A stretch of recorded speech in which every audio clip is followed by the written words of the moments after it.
bringing to the table. It's 30 seconds until Lord spawns up. Diablo still free pushing and doing Diablo things. Yep. Bit of a switcheroo, right? If you notice how Team Stallions using what Diablo likes to do, right? Diablo split pushing if they're slightly behind. Bray also can do it themselves, but hold on a second. Continue play, looking for a target, but Lozy couldn't find anything right there. So there's a Retribution already used up. I don't think they'll be starting this Lord anytime soon as well. So Diablo's still keeping busy. You look at the top side. Initially, Kingdom Esports was able to maintain that wave priority up on that top side and try to push it over to Team Stallions. But Renza is slowly building it up. The damage from Bray, the damage from Renza is coming through. The only threat that Team Stallions has right now is basically Grant. Once Grant comes through with the I'm offended, basically they can't run away. They do have only one Purify onto Diablo, but then again, you have the wave already being sighted on by Diablo on the top side. It seems like, Kingdom Esports, they're looking at Diablo this time around. Try to buy some more time, just a little bit. Fed Airstrike also committed to Phantom Execution as well. Why not, right? But now, 2 big ultimates gone by the side of Kingdom Esports. Team Stallion, what is the play? It's a lot of damage right now. It's a 4-on-5. Diablo 30 seconds on the clock. Kingdom Esports trying to zone everyone out. Initially, they can blitz this, but they are not underestimating how Team Stallions wants to play this. They need to be able to see out where Renza is, and it's all up to Grant. They're starting things off, healing everything back up. Tectonic Charge won't land onto anything. Roy flickers all the way back to safety. Illusion Cutie takes some form of the damage as well. Concussive Blast also used, and now you can see also the hook onto Roy. Immediately, bit late from the side. Team Stallions already gone. Illusion Cutie stepping forward, but trying to turn up just a little bit, providing support. Revitalize trying to stay a little bit longer. She's sanity trying to fight just a little bit. Renza letting down the damage from afar. Brian goes in, down just a little bit. Equal shadows away to safety as Yon wreaks havoc, and Bray one tap away. Why not? But Bray goes in for the shadow kill, trying to extend the fight just a little bit longer as Team Stallions. Bray trying to make an escape. Almost, it's not enough, but Bray bought so much time for Diablo to come online, but looks like they're going to give this Lord up. High speed police chase right there around the top lane, trying to buy time for his own team to no avail, but it is a crazy time bought by the side Stallions for now, but to what avail? You got 10 seconds on the clock before the Lord actually spawns up once again. Bray will be up soon, and it's still a stalemate at this point. Kingdom Esports are up in terms of gold, but at this stage, it's more of Team Stallions having the power to defend against the skirmish that Kingdom Esports wants to bring. The Lord marching on the bottom side. Well, Bray tried to cosplay carry right there, but unfortunately he dragged everybody from the side Stallions all the way up top. To no avail, but at the very least, Kingdom Esports now sending the Lord against Team Stallions. They really need to abuse this Lord right now. They need to penetrate as much as they can. Diablo trying to buy time, trying to pull them away from the mid side, but the Lord still marching up. Diablo will get collapsed on by 4. Stepping forward just a little bit more to focus on the side Kingdom Esports all the way up top. Roy! The Phantom Execution executes Roy, and now all of a sudden there's not a lot of defenses. One side Stallions, and the Lord already stepping forward, inching closer to the base of Stallions. Bray waiting for the right target. Yon seeks him out. Yon where knows Bray is. Nice hook right there. Diablo trying to buy some time, but the Lord is already focusing on to the core of Stallions right now. Kingdom Esports more than happy to handshake the fight. The Phantom Airstrike coming in, but it doesn't really matter because Diablo stepping forward just a little bit more. Yon also trying to up the damage, but will not be able to find Lorenza. There's a shutdown by the side Stallions, but it is going to be Kingdom Esports walking away with destruction on the side of Team Stallions. But Bray, the flying cloud, by the side Bray will be able to find assassination. The damage dealer from the side Kingdom Esports gone. They can cycle though. Here comes Roy. Renza will want to take. He's out for blood. He was taking Insanity down. Oh, this is so close. But Renza picking up a killing spree as well. Another stack onto the Sky Piercer stacks. The scales is tipped again. Team Stallions now has the upper hand. But this is just a defense. The Kingdom Esports was way too aggressive. Yon went way too deep into the throne. I think that he just wants to take Renza out, but it's way too defensive. Not enough. There's not a lot of pushing power for the side Kingdom Esports, right? They don't really have a marksman to be able to end the game right there. King Stallions, wonderful defense, by the way. And don't forget, Diablo just literally the falling summon to stick everybody around there. Roy losing the slime earlier just now was a mistake, I would say. But Stallions was able to recover from that. The only true problem and a threat for Team Stallions is basically just the Ruby. Once Ruby comes in close, it's just healing everything up. It's out healing, out maneuvering how Diablo wants to play this. Not a lot of anti-heals that are built up by Team Stallions to try to mitigate the damage coming, the healing factor coming in from Grant. So Ruby's gonna stay in the team fights super long, and Team Stallions are just, they have to deal with someone who is chaining that crop control. Lord has spawned. Feather airstrike already used by the side of MM to wave clear earlier just now. It will be back in just a moment. Stallions, on the other hand, they've got 2 open lanes that they need to defend against. Jin Sanity could always... Ooh, that's a lot of damage from the side of Yon onto Lucian Goody as well. They're not to be scuffled against, especially right now as they're looking at the Lord. Right Special forces from the back line. FMM goes on to it. That's the flank that we're all talking about by the side of Jin Sanity. The Lord forgotten right here. Don't forget this is an involved Lord. Stanley SG is looking at it right now. Lucian Goody down low already. Lord gets a reset though. Insanity just disrupting how Roy wants to play this. All the ultimates still up though. Their airstrike will come in the next couple of seconds. He's more than happy. He has a lot of ammunition right there. He's ready to strike. Diablo try to buy some time just a little bit more. Try to push FMM wing by wings. Already committed by the side of Kingdom Esports. Stallion will be able to try to wrestle the Lord priority away. Yon goes into Thorn Rolls right here. Sees Grant as well. But remember, when the side Kingdom Esports. Wave on the top side. Roy's already over there on side wave duties. That's right. That's key. Insanity, Special Forces, he's on a mission. He wants to take Renza down. He's pushing Renza back. Not only just that, Braze unable to step over to the Lord pit right now. Download just a little bit. Yon secures the Lord for himself. And that's going to be pushing power in the favor of Kingdom Esports. Yon doesn't really have a lot of damage right now, but Team Stallions has to maintain that wave priority up on that top side. Kingdom Esports once again secures the Lord for themselves. And there's 3 Lords taken away from the hands of the Stallions. Kingdom Esports, that's a wonderful juggle right there. Keeping Team Stallions as busy as possible. Their hands are literally filled with a lot of things to do as Kingdom Esports snipes that Lord into their own hands. Wonderfully executed by Kingdom Esports. Good play from Drensanity just to find a nice path where Renzo wasn't really expecting that as well. Diablo has a back off already. Kingdom Esports then, he's putting out some damage onto Renzo. The Phantom Execution coming up from Yon as well. But he's going to take some more damage as FMM destroys the mid lane. Ray goes in. AOG onto 3. Members from the side. Kingdom Esports as Team Stallions. Ren just is free hitting. Onto the damage. And Roy free hitting. Renzo also free hitting against Kingdom Esports. There's one down. 1-to-1, Team Stallions are able to cycle this. They just need to maintain this Lord or get rid of this Lord before pushing through. Kingdom Esports getting that reset. We're back to square one, ladies and gentlemen. This is the reason why I don't like the fighter meta. There's not enough pushing power to be able to just find the nail in the coffin. Team Stallions are allowed to scale again. Yeah. Like we said, the later this game goes, Team Stallions has a lot of damage. Renza slowly building up those stacks, and on top of that, he has the power, he has the firepower, and he has the stacks from his passive as well. So he's just free hitting from that back. No one from Kingdom Esports was able to attend to this Granger, and he's just slowly hitting. Right now, it's just, Team Stallions once again, backs against the wall, but beasts. When they're back against the wall, they're the fiercest. They snap back harder against Kingdom Esports. But on the other hand, Kingdom Esports, they've got tons of defenses that Team Stallions need to literally pummel through in order to take this game.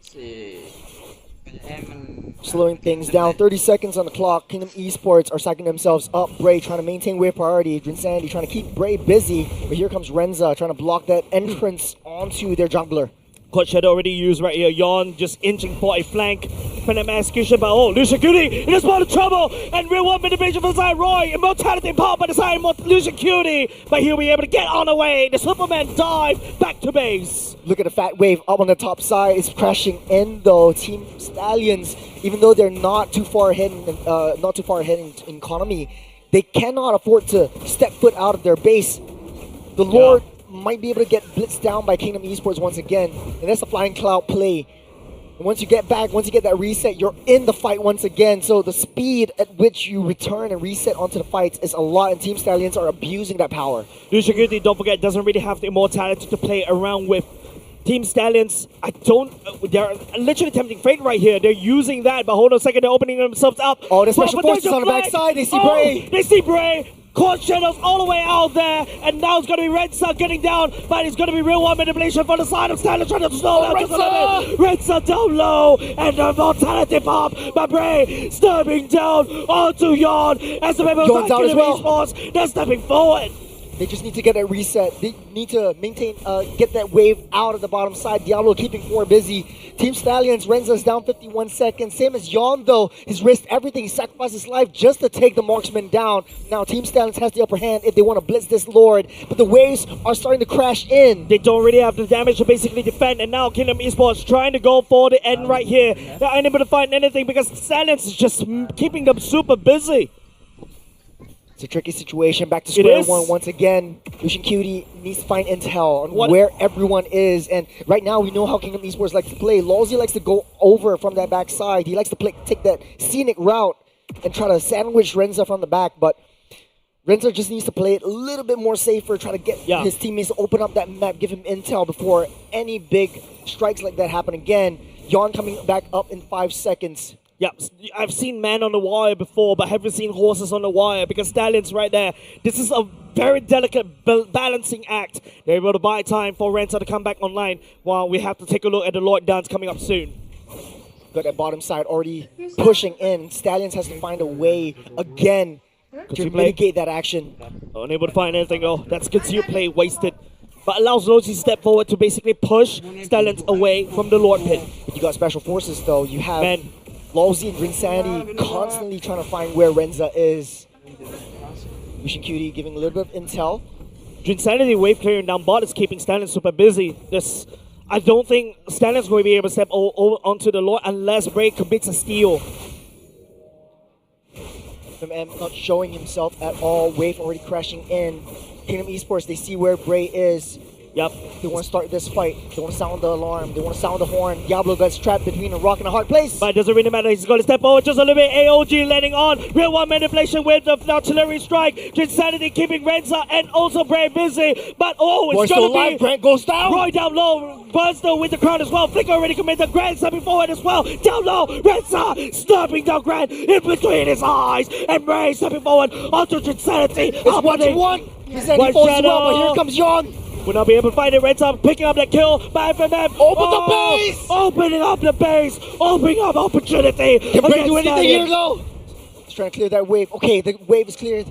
It's all safe and fine and dandy for now, but Renza's being trapped down. Oh, I don't like his positioning. Whoa, can't figure out as Renza still stays locked, but Yon takes him down. AOG onto Yon as well as Bray trades a massive brawl between these two teams. When Ben goes down, it's unfortunately going to be FMM. But they have to maintain the wave again. Bray.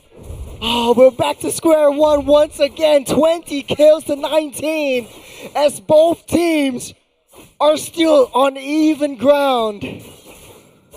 I talk about the man on the wire. The horse is still standing on the wire. Kingdom Esports unable to find a dent. They poured everything into that fight.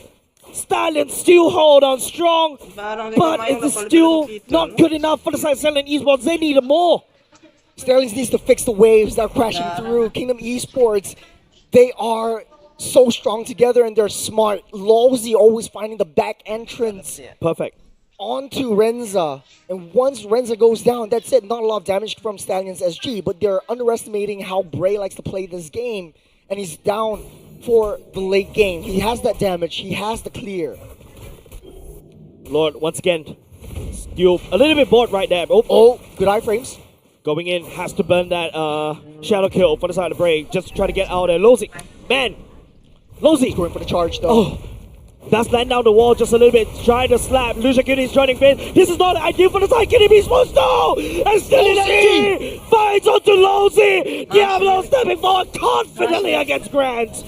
It's 4 and 5. Team Stallions can risk it all. They can go for the Lord now. They're trying to fix that mid-side wave, so Renza's trying to push that wave down. Once that goes through, Team Stallions can blitz this Lord down.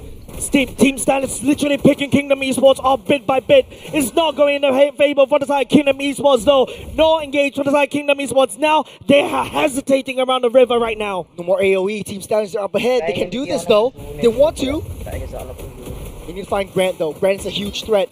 Still have the Ruby. 41 seconds until Lord Lawsy comes back out. Diablo fixing the waves down bot as well. Drinsanity doing the same. And now this is not in the favor for the side Kingdom Esports though. Team Stallions right here. Don't forget, Lucia Cutie can join the fight anytime moment. With a wonderfully landing AOG. Bray really getting that reset. Yon's already out Lowsy, just 20 seconds until he comes online once again. Kingdom Look at that Esports. mid-wave though. Buying some Get time. pushed in. Kingdom Esports buying some time right there, but now Team Stallions need to try to rush down the Lord, but they have to forfeit it, like what he They mentioned have in to mid fix the wave. They see where Renza is once again. They're starting things out. They're blitzing this over. Call the plumber because Team Stallions base is leaking. And speaking about leaking, Bray leaking down the damage. Oh, The Bray! airstrike, Bray! The same was telling you all right down. Unfortunately, Yon assassinating the jungler for the side team in Stallions. Renza's next on chopping block. This the winner nature, but it's no use. He doesn't have the flicker out. Yon using the puncture already, and now Lowsy landing down the damage on the Renza.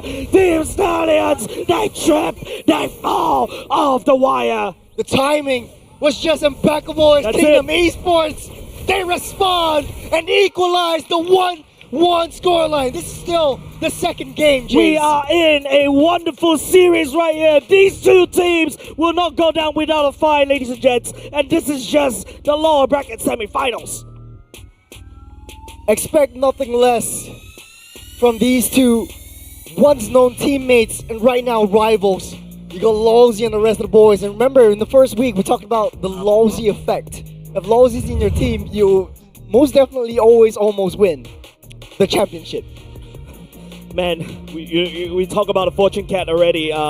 But yeah, like these two teams, Team Stallions, I don't know what happened. They were able to hold on for that long in the game. Renza literally playing out of his mind, trying to hold out just a little bit. Kingdom Esports, the Lowsy plays, the Lowsy flanks, it's just keeping them in the game and make it so much easier for them to output the damage using Yon. Yeah. At the end of the day, though, it's just the Kingdom Esports Special Forces approach. Yeah, man. You send Drinsandy, you send Lowsy just to sandwich Renza and get the Granger out.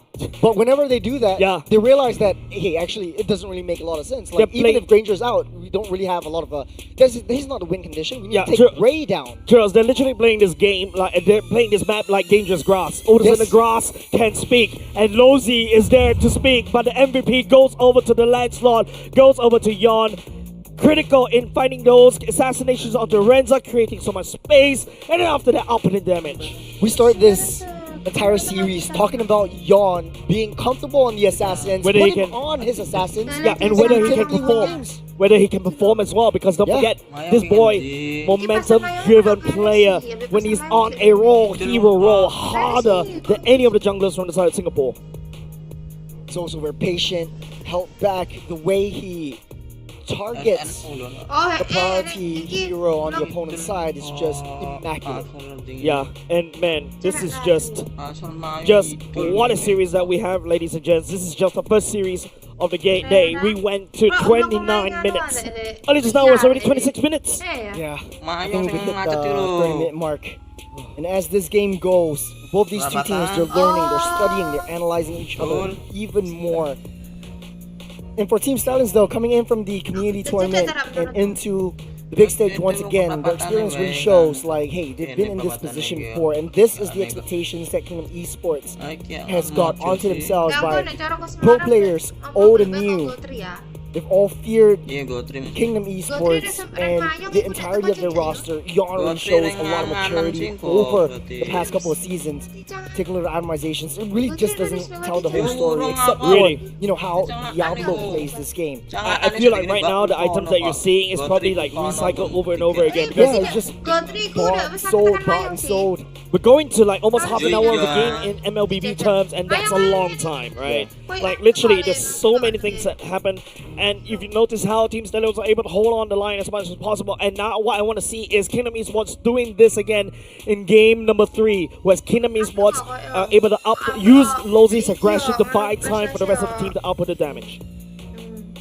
This state of the game, I think it all boils down to the draft, right? I feel like there would have been much better heroes that Diablo is more comfortable with. I think Esmeralda can soak up all that damage that Kingdom Esports is dishing out. And to add fuel to the fire, I think Kingdom Esports played it beautifully, very intelligently, especially from Lowsy. He knows who his target is, he knows where and how to sacrifice himself. And this game really shows, like, if you have a double fighter side lane, you don't really need a main damage dealer in the form of a marksman to be able to do big damage, do big things. And all you need to do is just make sure that you have two tanky, beefy boys just hugging onto that gold laner. Yeah, I think there's a period of time with Kingdom Esports around the later parts of the game. They're struggling to end the game, but literally Kingdom Esports winning this game through sheer determination, sheer willpower, and sheer tankiness. And that's why it's really hard to deal with it, right? All of a sudden, with it seems selling to make one false move, all of a sudden everything will just crumble, right? Renzo is in trouble, cannot get out there. Roy real world manipulation. If he gets sniped out very quickly by the side of MM, everything just out the window, right? And Diablo, unfortunately, unable to be there to basically kill for the team because he's always around the side of the lanes, dealing with Jinsanity because this guy is insane, creating space, buying time for Kingdom Esports to come back online. Yeah, I think this Lancelot first pick in the second match was really smart for Kingdom Esports because they know they want to put Yon in a position where he can also soak up some damage, can tank for the rest of his team. So I think the War X Brute Fresh Breastplate build on the Lancelot definitely worked out well. On top of that, like, you're putting him on an assassin, so he's good with his iframes. He's good and more comfortable with the assassin plays. I mean, he loves his Lancelot. He loves his lance. So I think for Stallions, though, I think it is high time to change up their strategy a little bit. I think their first game strategy worked out very, very well because they're on the blue side, banning out all of Lawsy's heroes. But right now, I think Yon is only really empowered if Lawsy gets what he wants. Look, game number one, Team Stallions was able to walk away with the win with a Grok and a Lancelot in the pocket. Yep. But game number two, it is going to be, it was Kingdom Esports that secured the Lancelot and the Grok. These two heroes paired very well, tremendously, right? So far, that's tectonic the charge narrative of this series. Yeah, that's right. And with that said, we're going to go in short break. Don't go away because coming up next, just going to be a massive series because I can feel it. We're going to go over the mile. Ladies and gents, don't go away. We'll be right back.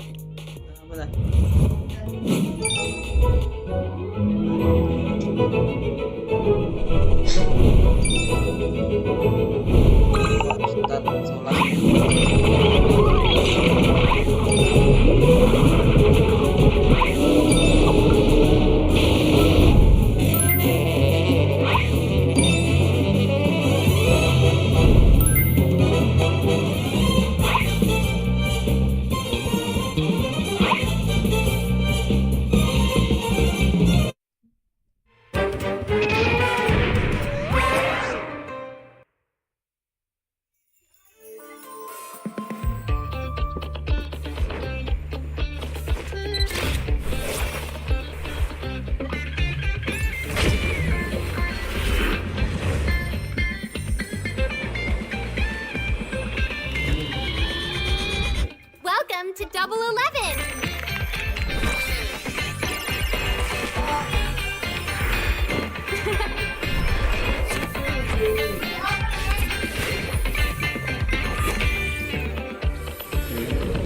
Amazing prices, amazing styles!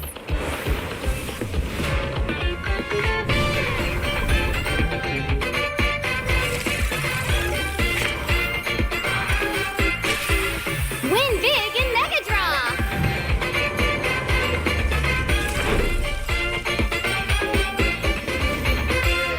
Lowest prices, incredible benefits.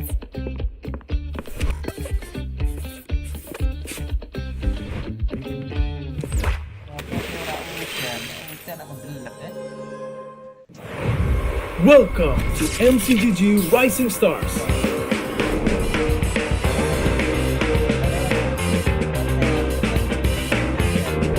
From September 12th to October 19th, take part in the regional contest, open to all players. Step up and prove your strength.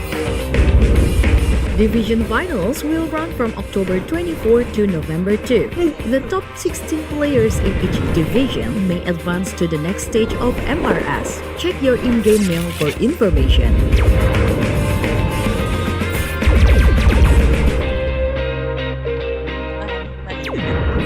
The S3 Finals group stage kicks off from November 8 to November 9. The top 6 players from each group will qualify for the S3 Finals semifinals.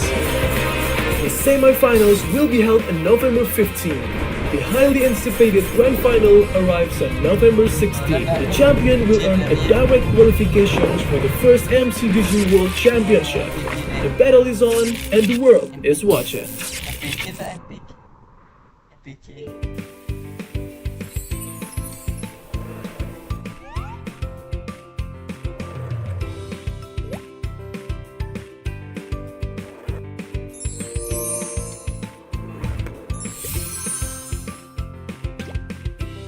berapa jam? Ya sejam sih berarti ya. Tidak lebih dari 1 jam nek. Nah, berarti sejam sih.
Welcome to Double 11.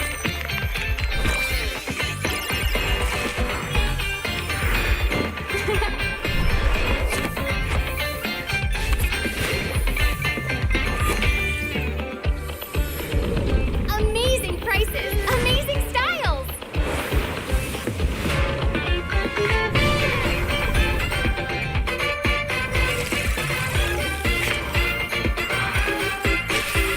Win big in Mega Draw.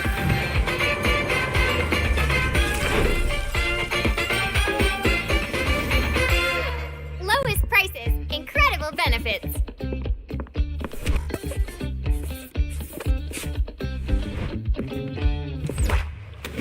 Kreator kita silakan bro. Welcome to MCGG Rising Stars.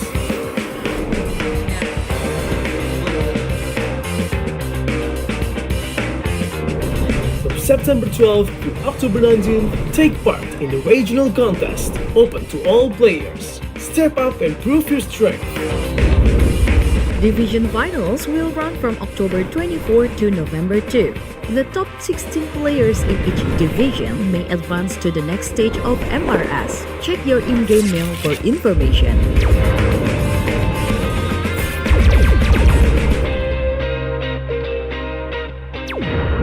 The S3 Finals group stage kicks off from November 8 to November 9. The top 6 players from each group will qualify for the S3 Finals semifinals. The semifinals will be held on November 15. The highly anticipated grand final arrives on November 16. The champion will earn a direct qualification for the first MCGG World Championship.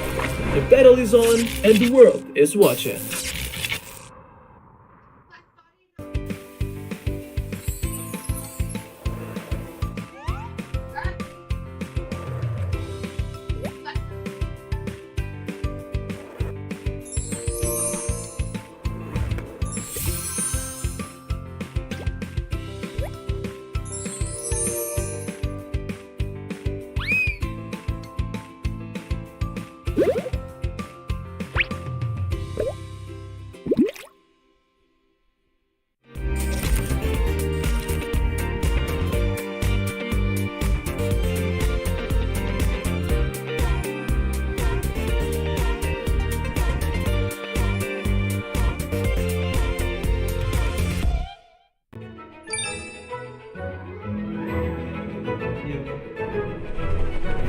Mas kan?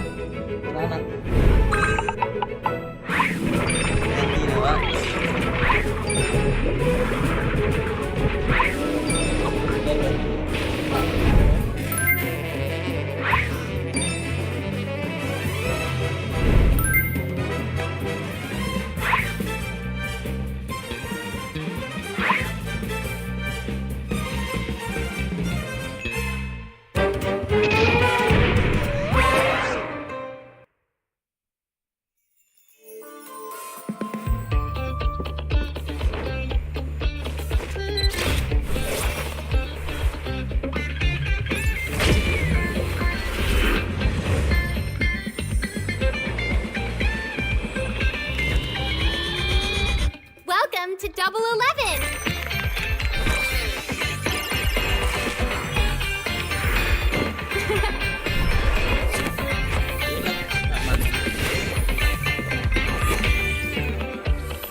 Welcome to MCGG Rising Stars.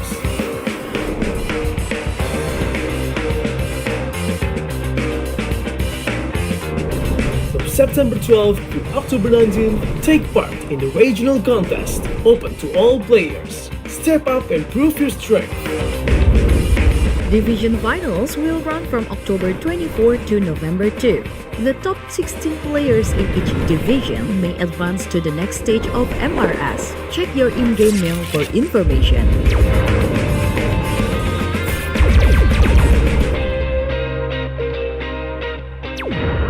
The S3 Finals group stage kicks off from November 8 to November 9. The top 6 players from each group will qualify for the S3 Finals semifinals.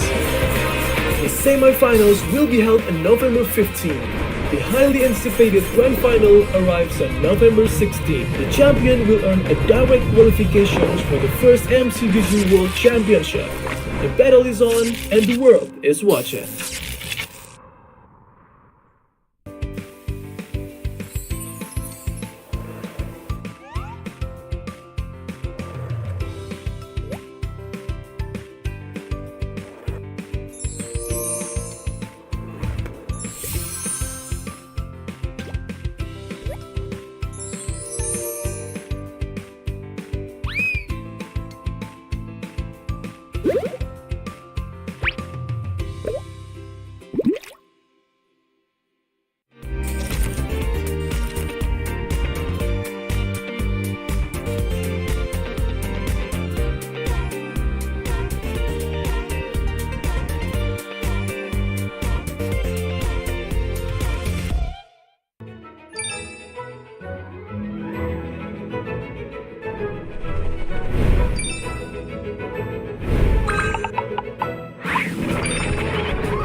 Welcome to Double 11!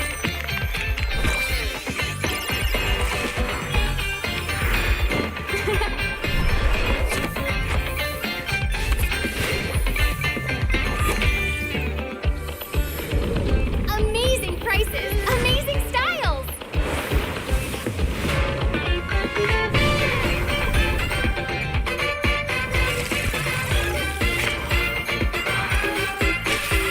Win big in Mega Draw!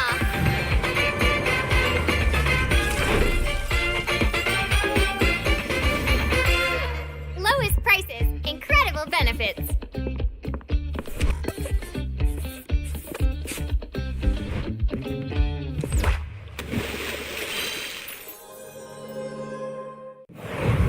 Welcome to MCGG Rising Stars.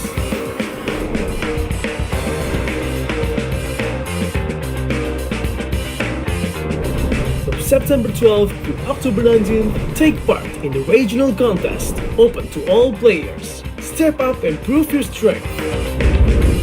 Division finals will run from October 24 to November 2. The top 16 players in each division may advance to the next stage of MRS. Check your in-game mail for information.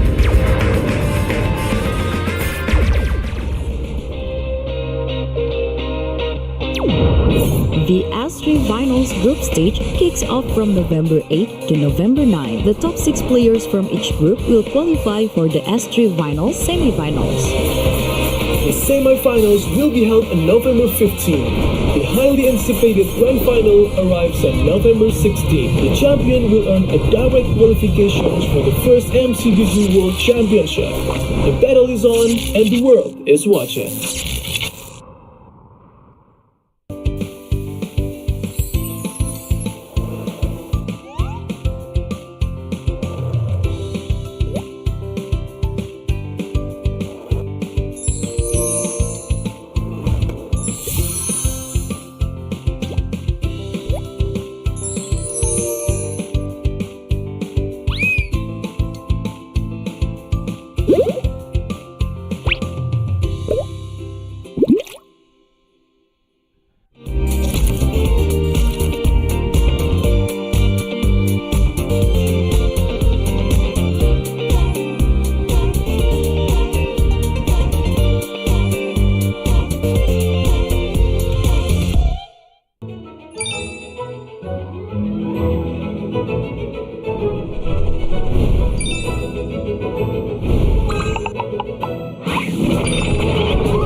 Welcome to Double 11.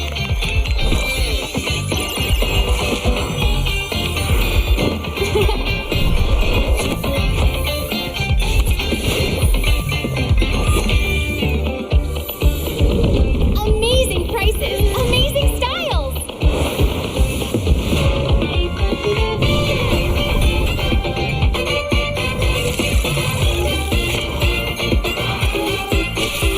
Win big in Mega Draw.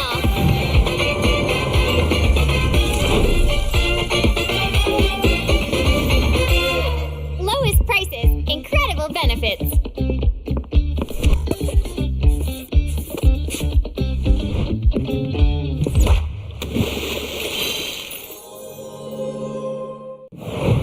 Welcome to MCGG Rising Stars.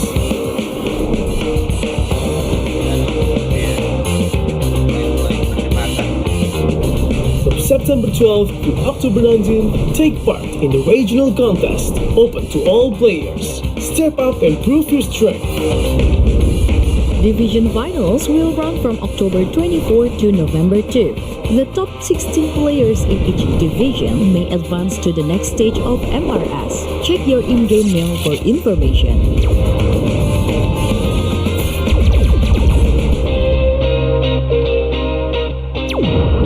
The S3 Finals group stage kicks off from November 8 to November 9. The top 6 players from each group will qualify for the S3 Finals semifinals. The semi-finals will be held on November 15. The highly anticipated grand final arrives on November 16. The champion will earn a direct qualification for the first MCGG World Championship. The battle is on and the world is watching.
benefits.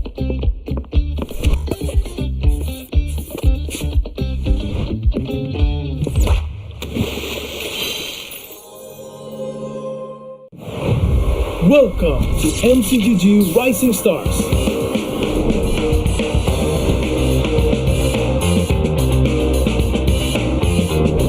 From September 12th to October 19th, take part in the regional contest, open to all players. Step up and prove your strength. Division finals will run from October 24 to November 2. The top 16 players in each division may advance to the next stage of MRS. Check your in-game mail for information.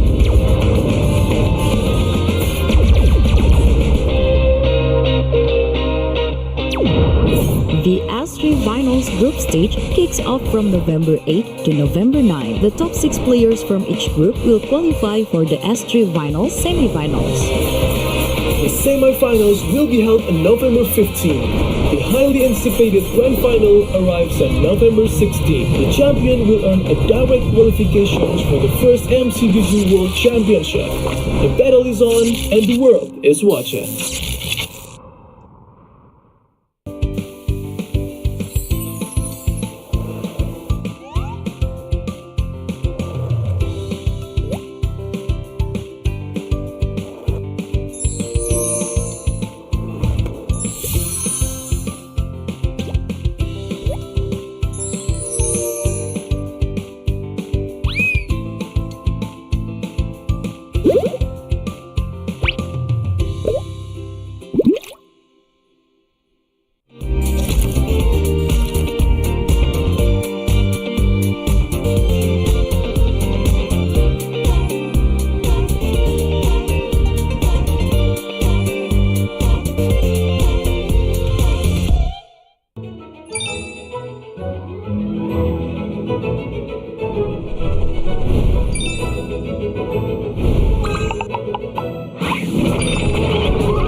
To Double 11.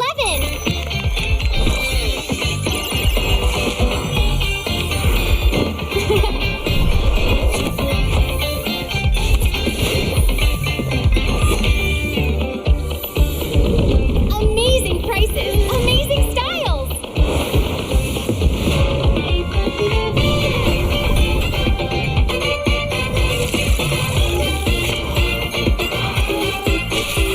Win big in Mega Draw.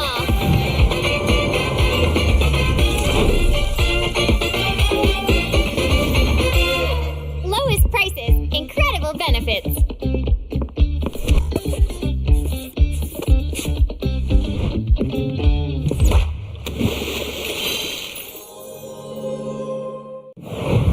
Welcome to MCGG Rising Stars.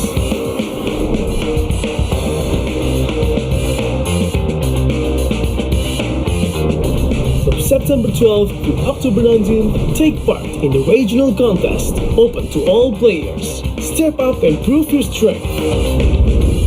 Division finals will run from October 24 to November 2. The top 16 players in each division may advance to the next stage of MRS. Check your in-game mail for information.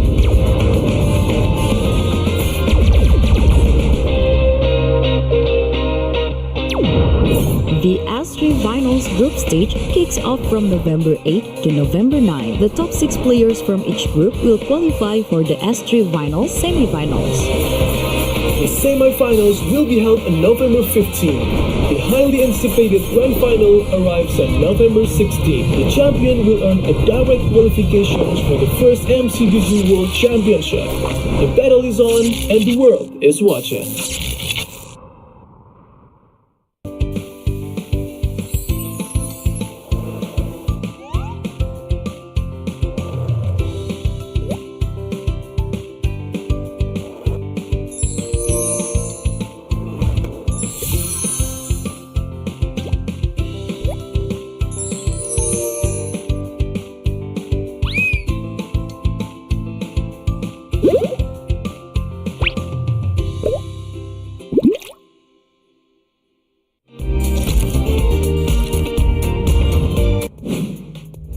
And the fight continues between these two teams. Tournament life on the line. Kingdom Esports versus Team Stallions. One team from the MPLC team and the other team from the Challenger brackets. We will be going to that game very soon. However, just a quick recap. Game number 2, what do you feel, Churros? Very difficult to put my finger on what went wrong because our predictions are off. We said post 25 minutes, Stallions will have an easy time because they have a traditional draft.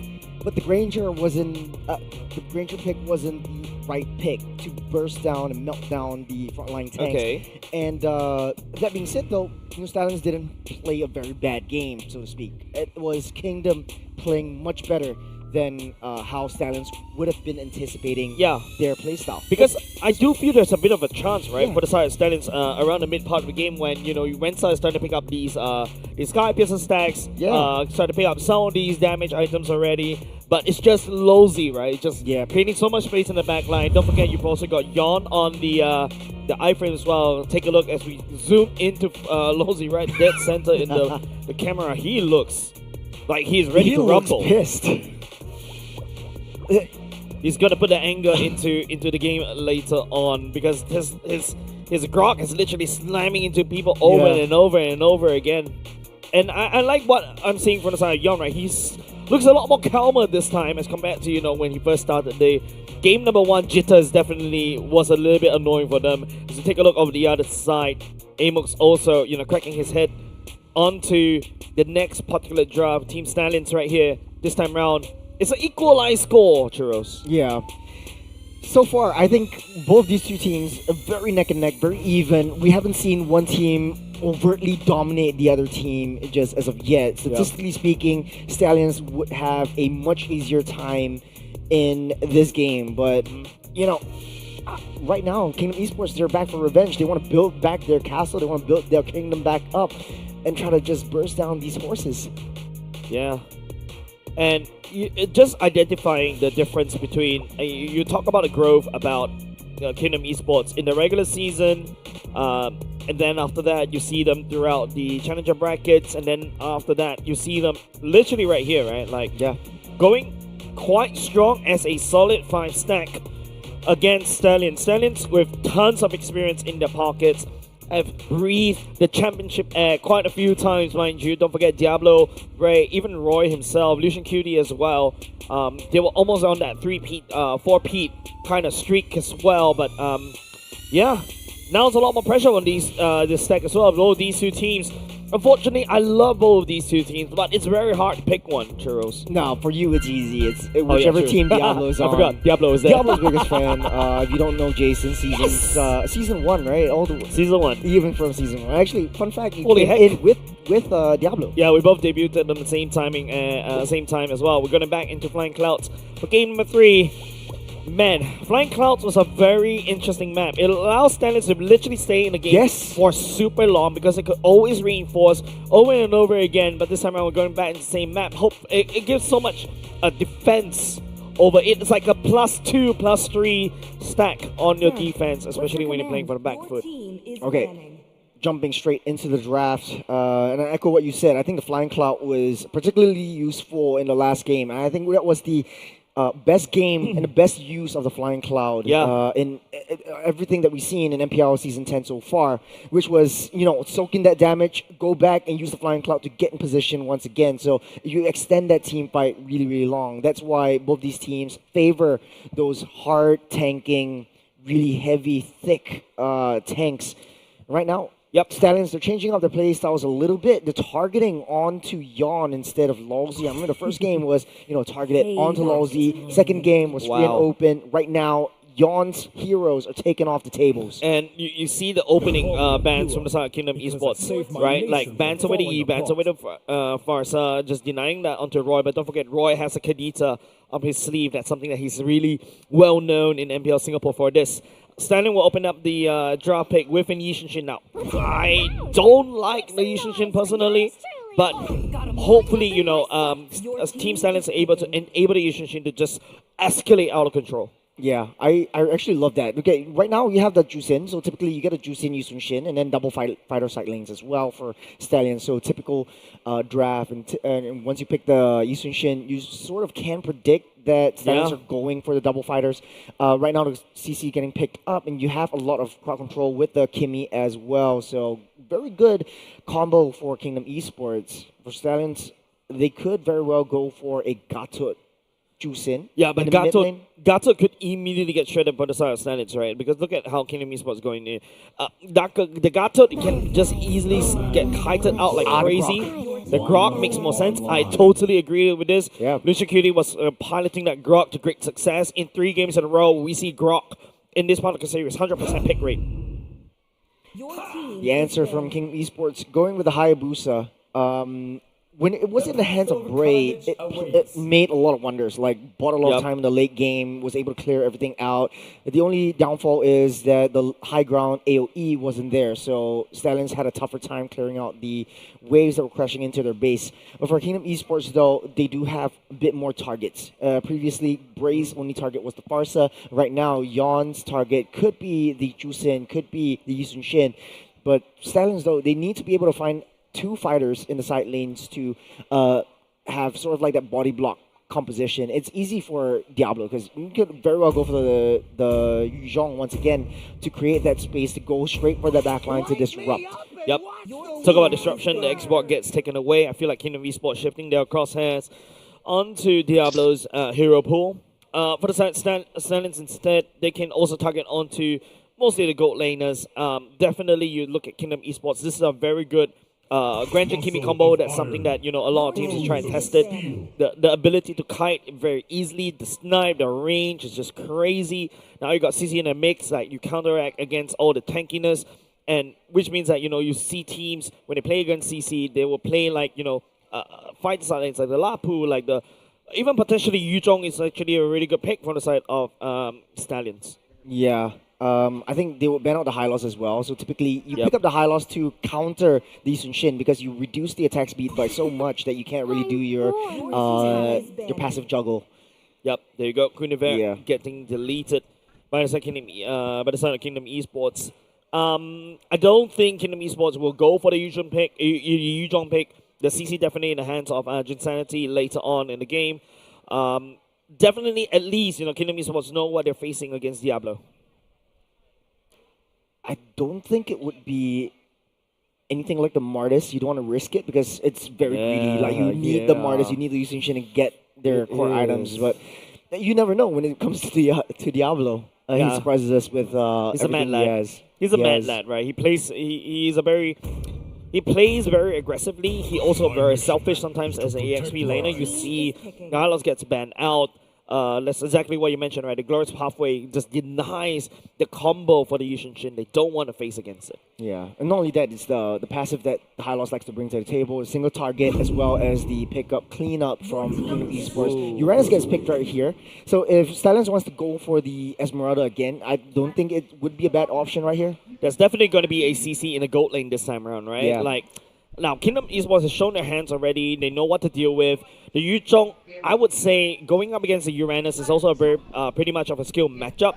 But with the buff going in for the side Uranus and also a little bit of a tweaks in terms of how powerful he is in the EXP lane, I'm not too sure whether Yuzhong is the right pick here for the side of Stallions. You want to go crazy, I think. You want to absolutely dominate that lane. That would be a Diablo Daira on the top side, but I don't think that would be working out. The Havers will actually get picked up here, so it will not be a double fighter side lane. on my very and the life. Martis. Wow, Once he's again. So yeah, eradicating. super aggressive, very greedy for the side of Stallions. Yeah. I would assume maybe the Ruby gets picked up right here, but you sort of need that insurance policy. If Eastern Shin doesn't do well, then at least the Harif really comes in for that secondary bout of engage. Now, this is a bit of I would say it's a very interesting pick from the side of Silence. Yushin usually will build straight away to the Sky Piercer. As a Martis, you also do a lot of execution damage. So in terms of building up the set stacks, it's actually going to be a little bit counterintuitive in my opinion. But we really have to see how Stallions pilot this roster, because this is my first time seeing it being piloted like this way, and Martis in the EXP lane. We're not too sure what he's going to build, right? He's going to build maybe more tankiness. Do you build more He damage? played it yesterday, and Lawsy goes back to basics with the Cho as well. So typically, you have the Martis going straight for the Hunter Strike first. There's like no questions Okay. asked. You really need that core item to, once you get that kill, once you get the Decimate, you immediately Brute force? goes off. And Go then, brute force, yeah, what you might else? be able to go semi. So then it becomes sort of like a pseudo Lancelot kind of build. But then it's very greedy. Like you want to give the It kills is. over to Eastern Shin. You want to give the kills over to Martis to get that snowball. You wanna And give- who do you want to? And Chusin as well. Chusin is going to definitely buy the Sky Piercer. And the Harif as well, right? You also want the Harif to snowball, right? So it's a lot of these. It is a very expensive roster to kind of field against, right? Especially for the side of Stallions, right? You don't really know who should get the kills. Yeah. But of course, there's a lot of damage going up against Kingdom Esports, where there's a lot more zero tankiness in the form of Uranus. You also got a CC that go with Vengeance, is going to make it so much difficult. And then you also got a Cho, right? From the side of Lozy to burn off as much resources as possible. Well, draft is set. This is game number 3, ladies and gentlemen. We're loading into that Land of Dawn. As Kingdom Esports, I feel like the single target power and the pickoff strategy that they want to play around really works in their favor. They have the aggressiveness, they have the late game insurance policy, they have the early game from Uranus, so we'll be able to see what really transpires down in the second minute once the first Tortoise fight really goes on through. Yeah, bit of a mirror happening in terms of the jungle clear for now. Lozy with the concussive blast will make it super easy to wave clear, especially you've got FMM on the Kimi, and also you've got Cho on the concussive blast. Your mid lane is gonna rotate even faster. Oh my goodness, that skin almost looked like a Benedetta for a moment. Yeah. That is the Attack of Titan skin, Yeah. right? Never Don't quote me Ackerman. on this. I'm not an anime It person. is. For once you got it right. Of course. I own the skin too. I mean, I don't watch anime, but I just own pretty much, try to own all the skins right here. But, skins aside, we're talking about putting your skin in the game. Yeah, get that one. Code Rush. I'm seeing a few interesting talks on the MPL Singapore Telegram, right? They were saying that, they got really good skins out of this. I haven't even picked up my own as well. But, you guys get the opportunity because we're too busy talking while the code's being flashed out. Well, both teams very passive. Yeah. So far, Slow. elimination match. I mean, you don't want to go too aggressive, and then you risk everything. But big risk, big reward. But then again, it's a balance. Then again, it's a chicken and egg problem. Which one do you do first? It's 20 seconds until the first Tortoise again spawns up. And Kingdom Esports, man, how do they want to play this? They really need their all of their members right there. They don't really have a lot of early game damage, especially not from the Kimi themselves. Definitely annoying, but nothing too much that Kingdom Esports can't handle. Yeah, you can even see Bray doesn't really want to commit that Mountain Shocker right off the bat to try to gank against Insanity. One doesn't simply gank a Uranus, especially in the early game. Now Bray will activate that on line as well, trying to look for a damage to clash upon in. Roy trying to zone as Insanity goes in for the consecration as well. Roy pops the ultimate, trying to zone, but Kingdom Esports pushes Team Stallions away from the turtle pit for now. The Mart is outputting some form of damage. The Curtain Call deals quite a good damage against the Martis as well. Good backup, good rotations coming in from Kingdom Esports. We're slowing things down though. Team Stallions, they're testing their limits, they're testing their damage, but they don't want to risk anything at all. Diablo giving a little bit more vision. Looks like Bray is not there to secure that turtle. Kingdom Esports will pick that one up. Yeah, Kingdom Esports not good. Picking up a turtle. Team Stallions unable to find any form of trade. You don't really try to go for the Insanity pick off right there because he's going to just shoot. Oh, the Shadow Quad. Shadow actually tags off. No! Bray! FMN pick up a first blood. Massive. Double whammy, one combo against Team Stallions already at the get-go for the side of Kingdom Esports. Great shadow by Yon, just waiting for that right time. He knows that Diablo was able to push that back, so he predicted that movement and just went in straight for a little bit of a kill. He wasted that Wiggy shadow kill just to take down Bray, but it's all well worth it. Team Stallions really need that scaling potential right from the get-go. Yeah, Ishishin really relies on that snowball right now. You're going to slow down his snowball just a little bit longer. I think even the flicker, Traction Pulse will not be able to catch anything, but it does burns away Roy's ultimate. Little bit of a this for that, tit for tat once again. Bray a little bit slower on the farm as compared to the Hayabusa, but Yon does have that empowerment coming in from Lawsy as well. His elimination match, you got Bray trying to get more aggressive. He also has the killing spree alongside Diablo, so both of them really wants to go crazy for kills, but I think there is a ticking timer for the Stallions. The longer this game goes, they don't really have a lot of tanky meat shields. The only one that could potentially block everyone else is maybe Lucian Cutie. The best part about hold on a second, there's going to be a pickup from the side of Roy. He got Shadow Kill onto Lucian Cutie. Alongside FMM's damage, Lucian Cutie tried to go back into safety, but the Shadow Kill iframes helps him. And sudden Roy. Jump. The Purifier already committed the... Yon trying to go for the kill with the quad shadow. That's a pick-off that you're looking for if you're cheering for Kingdom Esports. Yon having a great game so far. What a play. Landing the shadows, just predicting their movements and just baiting Roy out. This is a very terrible start for Stallions SG with their entirety of their draft. They're very high momentum-based heroes all the way through. They literally went all in to a ton of damage, right? But they're unable to snowball out of this one. Martis, the Yushin and also Harry requires the snowball opportunity. Kingdom Esports slamming that snowball shut, and now it's going to be Cozy. Nice knockoff as well. Will be able to attack, but Bray takes away the turtle for himself. Now it's going to be Roy going to activate the ultimate, trying to zone backwards just a little bit more. But Kingdom Esports ultimately so much damage. One after another. The horses fell.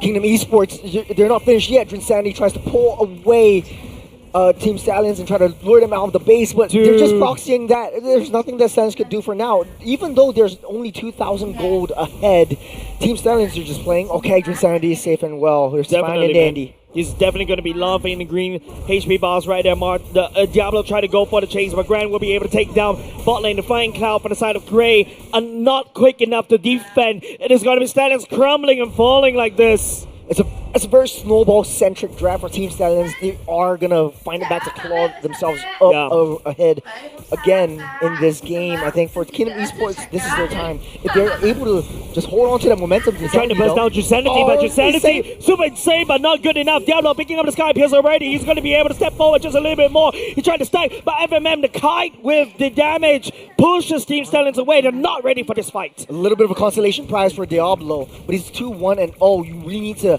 funnel the kills over to Bray, though. That's where the base damage comes from in the late game. There's not a lot of protection as well. Even though you can split yourself apart, Team Stallions SG is still super greedy. The Hunter Strike's already built up for Bray as well, going definitely for the War X next. But the damage will come through even later. I think Team Stallions needs to drag this game out. Diablo's trying his best. Definitely, right? You talk about how, Lucian Cutie with the Grok. Yes, it's almost 100% win rate in this particular series, but with the wall, you see how Kingdom Esports literally jump over the wall. Yes, you can build a wall, but there's so many mobility for the side Kingdom Esports, and Team Stallions unable to trap anybody. Yeah, mobility is underestimated, definitely. You have 4 heroes that can jump out of the Chusin's Lantern Flare as well. That mystical light that they show. And I think for this turtle, it looks like Stallions won't be able to engage on this one. It's going to be risking a lot out of this. Yep.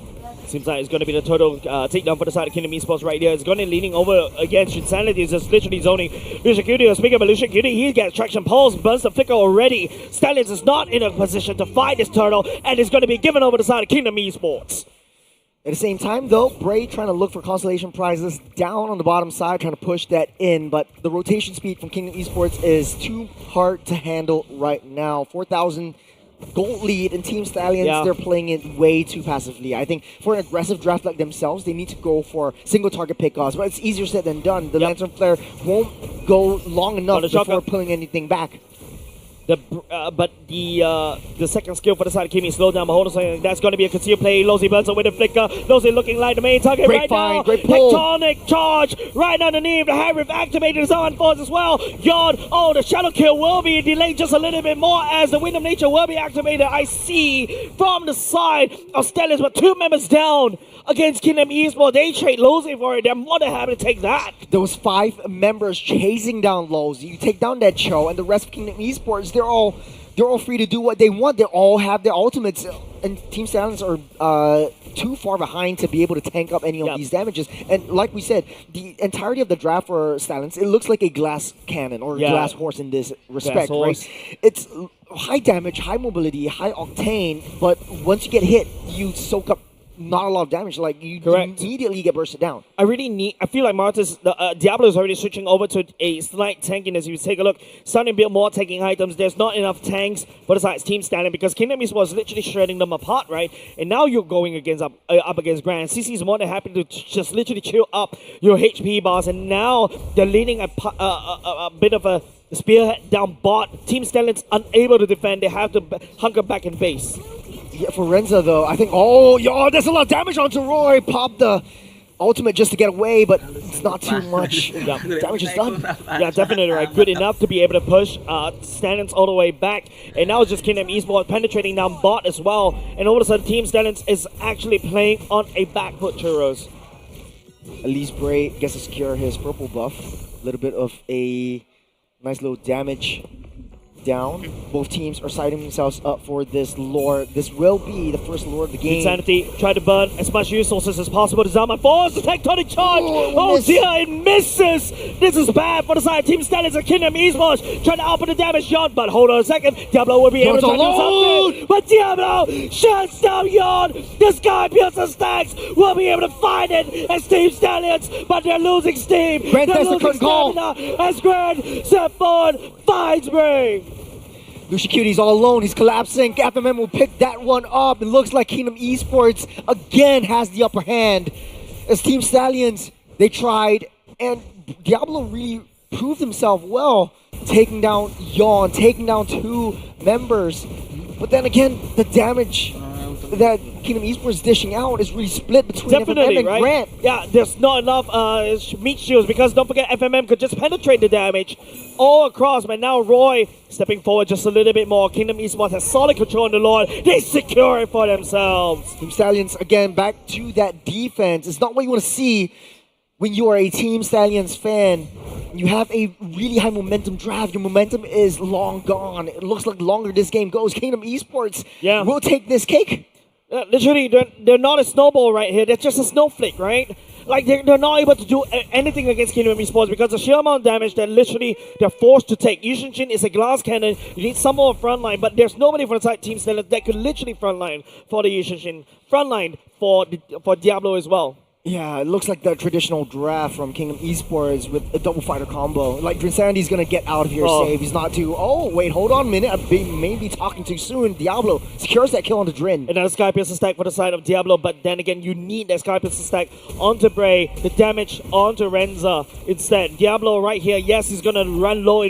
His priority is gonna... Oh, okay, hold on a second. That Tectonic Charge does land onto Lozy, but he gets picked up by Roy. But nobody from the side Stallions is ready to handshake that fight. Team Stallions is just one by oneing this fight. Every single fight, they can only take down one, and they need to ditch and get out of there. Yeah. I think the high ground defense for Team Stallions is kind of there. They do have Renza, and they do have Bray for that additional late game damage, but it's 12 minutes on the clock. Kingdom Esports can afford to be a little bit more aggressive at this point. They have Yawn who's able to get in and out. There's so many targets for this Hayabusa. This is the first time that we see a 4K gold lead in the favor of one of these teams in this particular series, right? Kingdom Esports does have a snowball against Team Stallions, and they're literally marching the horses down. Yeah, we talked about, like, before this game even started, we said both these two teams evenly matched. There's not one that is way too overtly dominant against each other, but it looks like Kingdom Esports, they're walking over Team Stallions unless they can do something about this. But as a very greedy draft, they need to be able to split the kills to Diablo, Bray, and Renza. Yeah, it's just way too many. It's just only so much food on the table. Everybody wants it, and everybody's used very skinny. There's not enough food to go around. But in the meantime, Kingdom Esports, Drinsanity is way too happy to absorb all these aggression. But hold on a second. Oh, Drinsanity, open up the map just a little bit more. It's going to be Drinsanity popping the consecration as well. Yon goes in with a kill. Diablo down low already. And he'll be able to live all the way out there. The Summer Force activated by the side of Harriv as well. And Lozy gets picked up. And Kingdom Esports does have so much survivability. And they're more than happy to handshake these fights. There's not enough damage. That's the problem. And Yon is just really snowballing out of control. 5-1-3 for this Hayabusa is just walking all over this Yuzun Shin. And speaking of which, Insanity once again will be able to get out of there just safe and sound. Yeah. As Team Stallions just waiting 15 seconds for that Lord. I don't think they'll be able to do that, but Diablo, it's 1-on-1. Yon, does have the shadow kill. Tag onto Diablo for now, but like what I mentioned, the members for the side, Team Stallions, is just talking on to Drinsanity. They don't really have the damage to burst him down, and that may be a problem because by the time you take down Drinsanity, you literally ran out of utilities. Even at this point, I feel like the sacrificial play from Lozy really makes sense. Like, if he throws his body, he makes a nice little play. Right. As long as they throw and commit a bait onto the rest of Team Stallions. Getting caught by the traction pulse, unfortunately, takes a bunch of punishment. And now Team Stallions once again getting zoned out from the Lord Pit. Yeah, that's not so good. Team Stallions they just don't really have a lot of damage. And Diablo's right there. He's on janitor duty. But there's not a lot of heroes. Here's the wall. Stallions. Tectonic charge onto Grand as well. That's a shutdown the Team Stallions looking for. And now the Zama Falls being landed by the side of Renza. Jinsane looking like it's food for the side of Bray, but he's running up, but Bray's upping the damage. Yon trying to step on the able to do that, though? He's able to run on the way, but Yon goes in for the shadow kill. Here comes a bit of a shields going in, but Yon gets served down by Bray. How did this happen? Oh, they're turning things around. Kingdom Esports right now from the peak of 4,000 gold, right now down to 1,300. And the Lord is theirs. Team Stallions are clawing themselves back. How? Everything that Kingdom Esports fought for down the drain. Team Stallions stabilizes it. Why is Kingdom Esports doing this? Diablo, they're just layering it in so smartly. Lucian Cutie just first to go in. Diablo soaking up all that damage, baiting out all the key ultimates. And they're going for the key fights. They have the iframes, they have the CC immunities as well. So I think they're just baiting out all these big crowd controls coming in from Kingdom Esports. That Team Stallions just free hitting from that back. And right now, so much standing gold. Almost that late game damage that Kingdom Esports has to deal with from the horses. Yeah, Diablo is like 5 kills right now. Yes, we talk about how Diablo should not be picking up these kills, but he's actually making it work. And not only just that, that is a shutdown goal that you don't want to give over to side Team Stallions. You give that gold, you give that Lord. There's so much standing turrets right there, and Stallions will literally run you down. This is not how you want to play this Kingdom. Your Kingdom is, when we said sacrificial, this is not what we meant. I think right now, the scales have tipped you once sacrificed again. the wrong person. Bray gets tagged by the Shadow Kill, but not good enough. Unfortunately, Bray gets to walk away safely. Team Stallions trying to lead the siege just a little bit more. The Zama Force landing down as Kingdom Esports trying to defend the top side turret. They will not be able to do so. It fails. Team Stallions, they got what they came for. At least one T3 is taken out on that top side, and they cleared everything. Team Stallions are back in the game. We're playing at Kingdom Esports side on the map after 15 minutes. They're back, huh? I don't know what happened. I think the sustainability from Team Stallions is coming to show. That's the BOD already bought out for Bray, so he's going to be dishing out a lot more damage. He has the Rose Gold Meteor because of the shield that really comes in. Diablo trying to poke. That is the concealed play. Grant able to jump over the wall, but Bray again barely missing the traction pulse. Doesn't catch it, but it's A-okay right now as, Team Stallions actually playing on the side of Kingdom Esports side on the map. Mountain Shocker will be activated, but will not be able to catch anybody for now. They're just testing their damage at this point. Kingdom Esports wants to know how far Team Stallions are up ahead. And they're using Drinsanity to do so. And right now, Drinsanity can't just walk into 5 members' faces like that. Like he could do in the early game. He will get punished. You also have a lot more anti-healing factors coming in from Team Stallions, so this Uranus is going to be a non-factor at this point. You got a utility, Ulozi is going to get pulled back! Insanity, unfortunately, Ulozi, the Immortality get pops as well. Yon trying to look for an attack right here, but look at the HP Break gets out safe! Of Team Stallions, he's not even able to do anything! Team Stallions barely gets tickled, and now Kingdom Esports, they're punishing that! And Diablo goes in for a double kill! Team Stallions punishing the loose members of Kingdom Esports, and Lozy coming in too deep into the jungle. They're juggling it right now. 18 seconds on the clock. 18 minutes on the clock. They're taking on this T3 without the Lord to their name, though. It's 5 doesn't really seconds to make a matter. beeline to it. The damage has been done. It's already picked up that mid-tier turret. Kingdom Esports is not in a good position to go for the Lord push right here. What can they do? A yawn steal? Might be. He used his shadow a bit too early. They know that Yon's not in the picture. They might be able to take this out now. The Flying Cloud comes to show. That's it. Team Stallions with the third lure of the game. Renza, the Zaman Force zoning Yawn. Yawn cannot even step foot towards the Lord pit, and Team Stallions snags the Lord for themselves. Still got 20 seconds until the Lord marches in. Potentially down the mid side. Team Stallions trying to sync up all 3 ways, as Kingdom Esports does not really have a lot of high ground defense except from FMM. It's really hard for the Stallions to take down FMM, which is basically the biggest threat that they have. And even if Yawn has that damage, he needs to be very highly committed. He needs to go into one of their members' faces, and Diablo's always there just trying to disrupt. So great play from this Martis, waiting for the Hayabusa to come in, get that clam down, and then just crowd control him and chain CC him to infinity and beyond. Yeah, literally. You talk about chain CCs, there you go. The Mountain Shocker already ready to CC anybody from the side, Kingdom Esports, and now the Lord is actually marching in. They're trying to pull all the way to the other side, keeping them busy. Team Stallions already marching in, and all of a sudden, Dozy's already gone. Diablo became a goal line. The goal! No more defensive on the side, Kingdom Esports, and Stallions right into game, and they will be able to take this game again. They look happy about this, and they should be. That was a huge comeback game. A very late game play, which we both thought was going to be an early game draft. Very greedy, but they managed to pull this out. The snowflake, the snowball very delayed. There were snowflakes in the 10 minutes.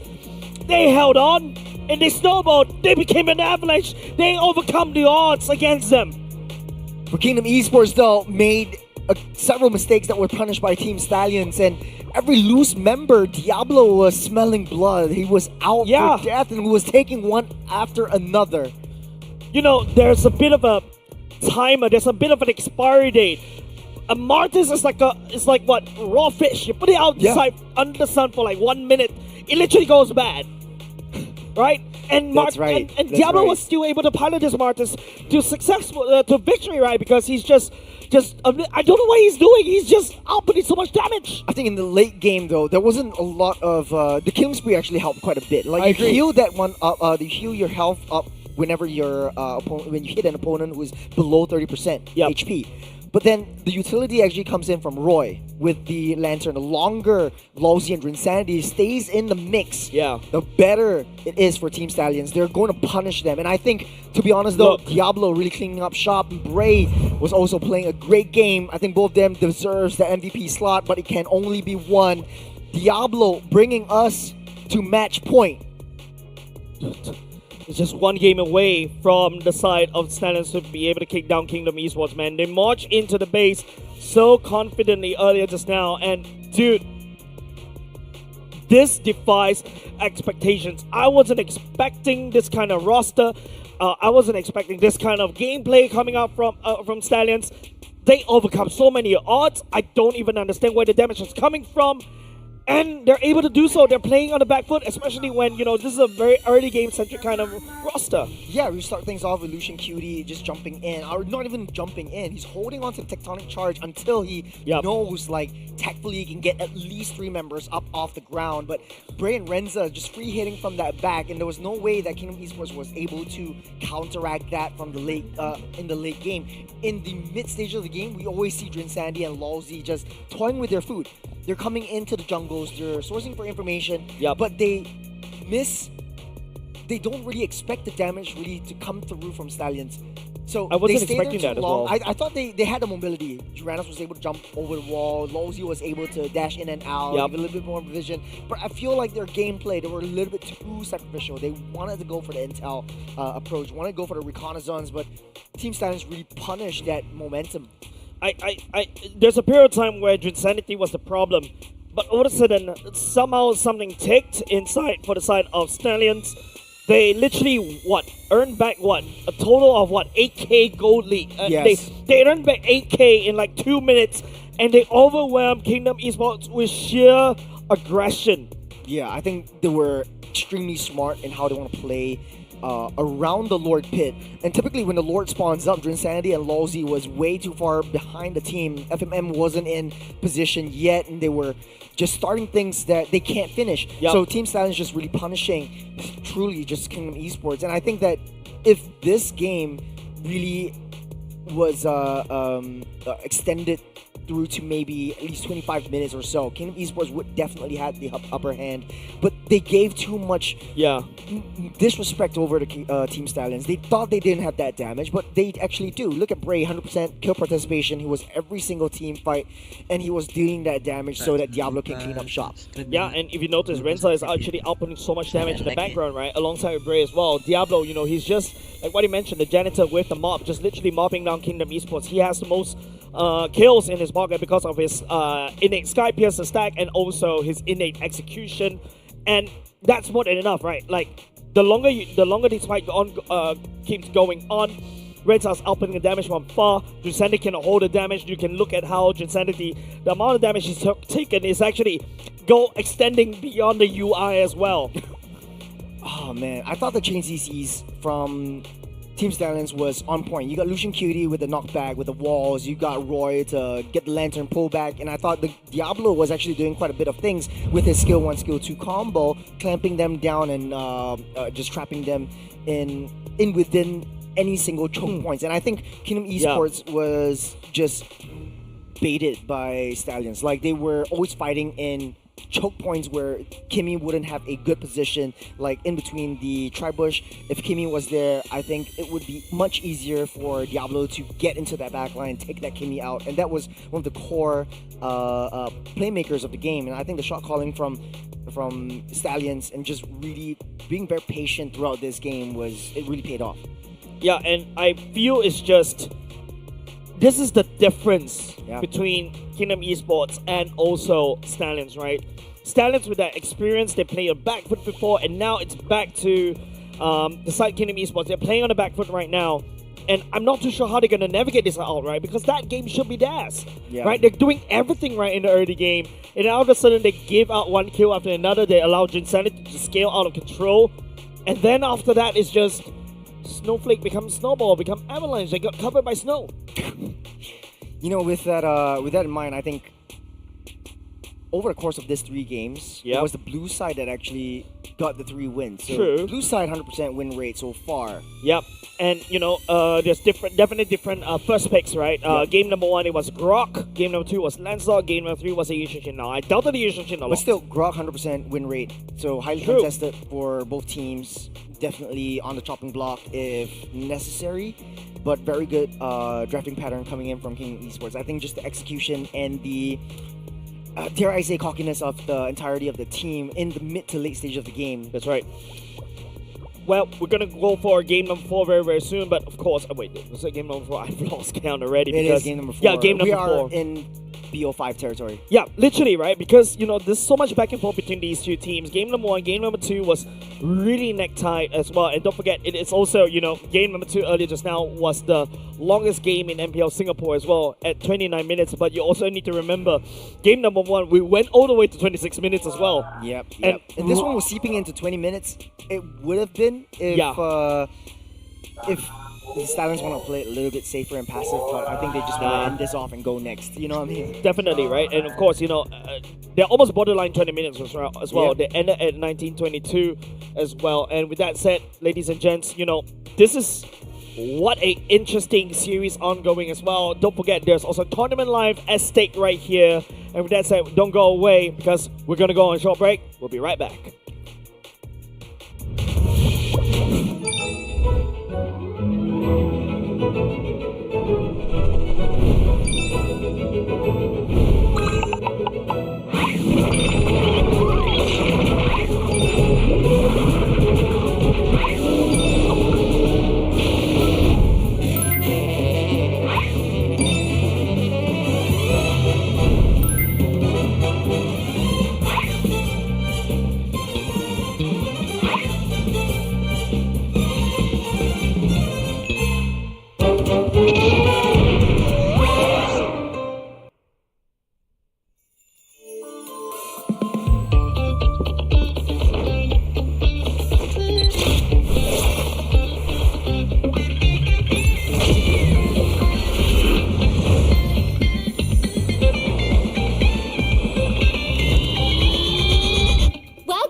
Welcome to MCGG Rising Stars.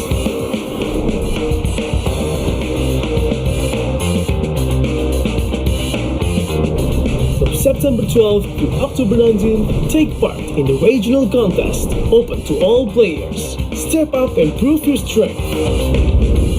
Division finals will run from October 24 to November 2. The top 16 players in each division may advance to the next stage of MRS. Check your in-game mail for information.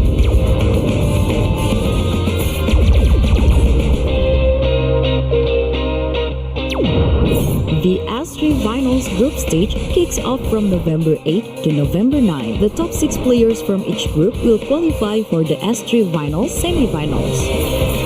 The semi-finals will be held on November 15. The highly anticipated grand final arrives on November 16. The champion will earn a direct qualifications for the first MCBG World Championship. The battle is on and the world is watching.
To Double 11.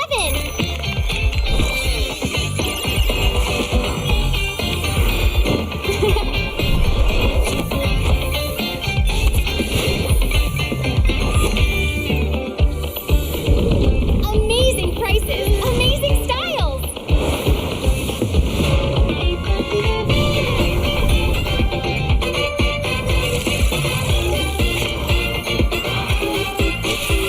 Win big in Mega Draw. It is do or die for Kingdom Esports. One game away from elimination in the championship round for MPL Singapore, and we are back. Team Stallions has been running it down in that previous game earlier just now in game number 3, and I still have no idea where the damage is coming from. I asked myself that question.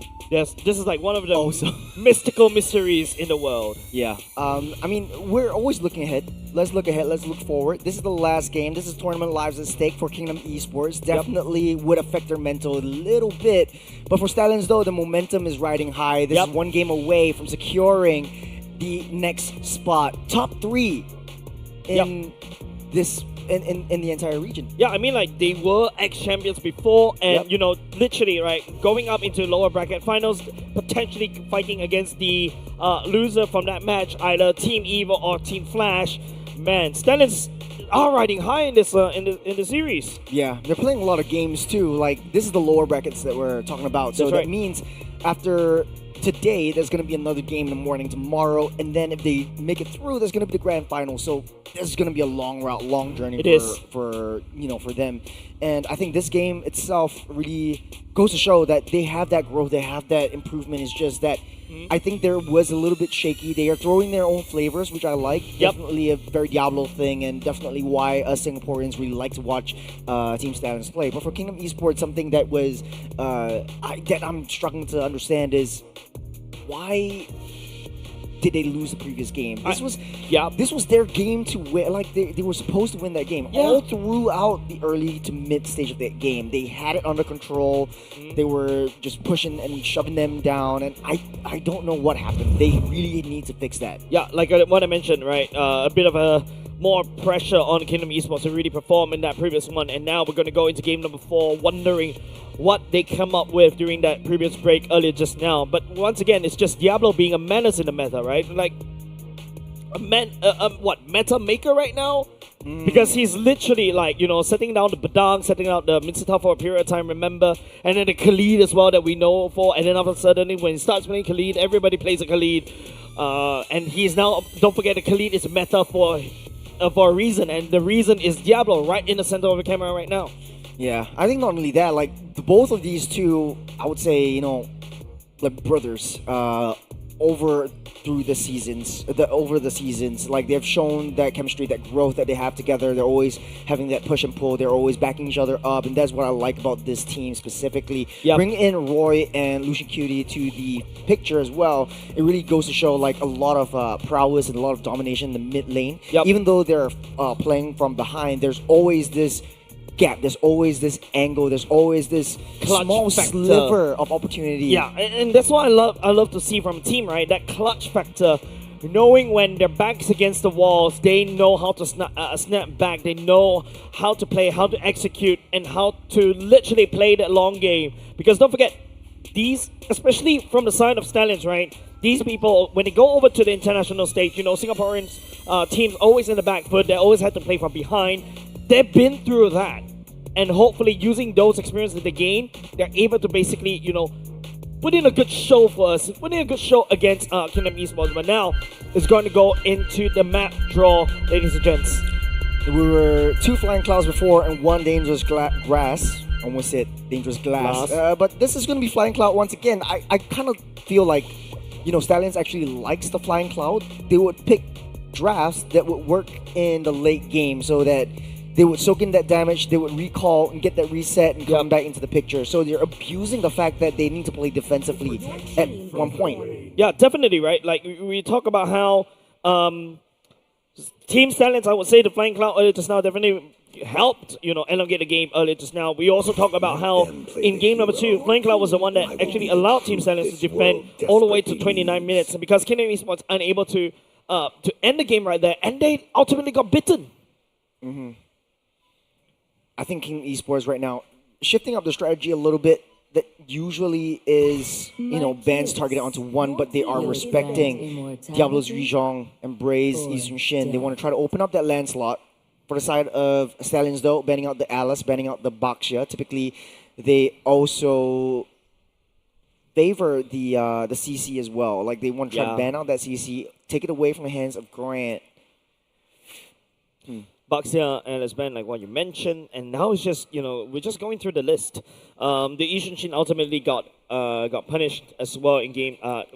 Kingdom got punished by the Eastern Shin earlier just now. The Grok finally doesn't see the light of day. This is Kingdom Esports' plan all along. Typically, it would be the high loss or the Gatot Kacha that Stallions will ban away from Lawsy. So without the Grok now, this is going to be the first game that won't see the rock wall being built up. Yeah.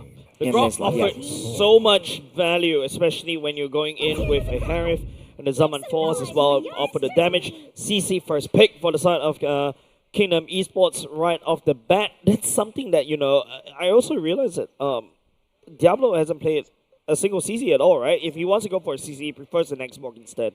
Yeah, especially the true damage that the Xbox dishes out. And it's Pretty standard. Like once you don't have the assassins, the either two assassins, you can just lock in that CC. Typically, Stallions could pick up the Gatot and the Farsa themselves, unless they want to go for more utility. The Jusin or the Kimmy would be a better choice. I think Kimmy is right now the best choice of mage, just because of the versatility, just because of the wave clear, and just because of the crowd control that she brings to the table. So Fredrin.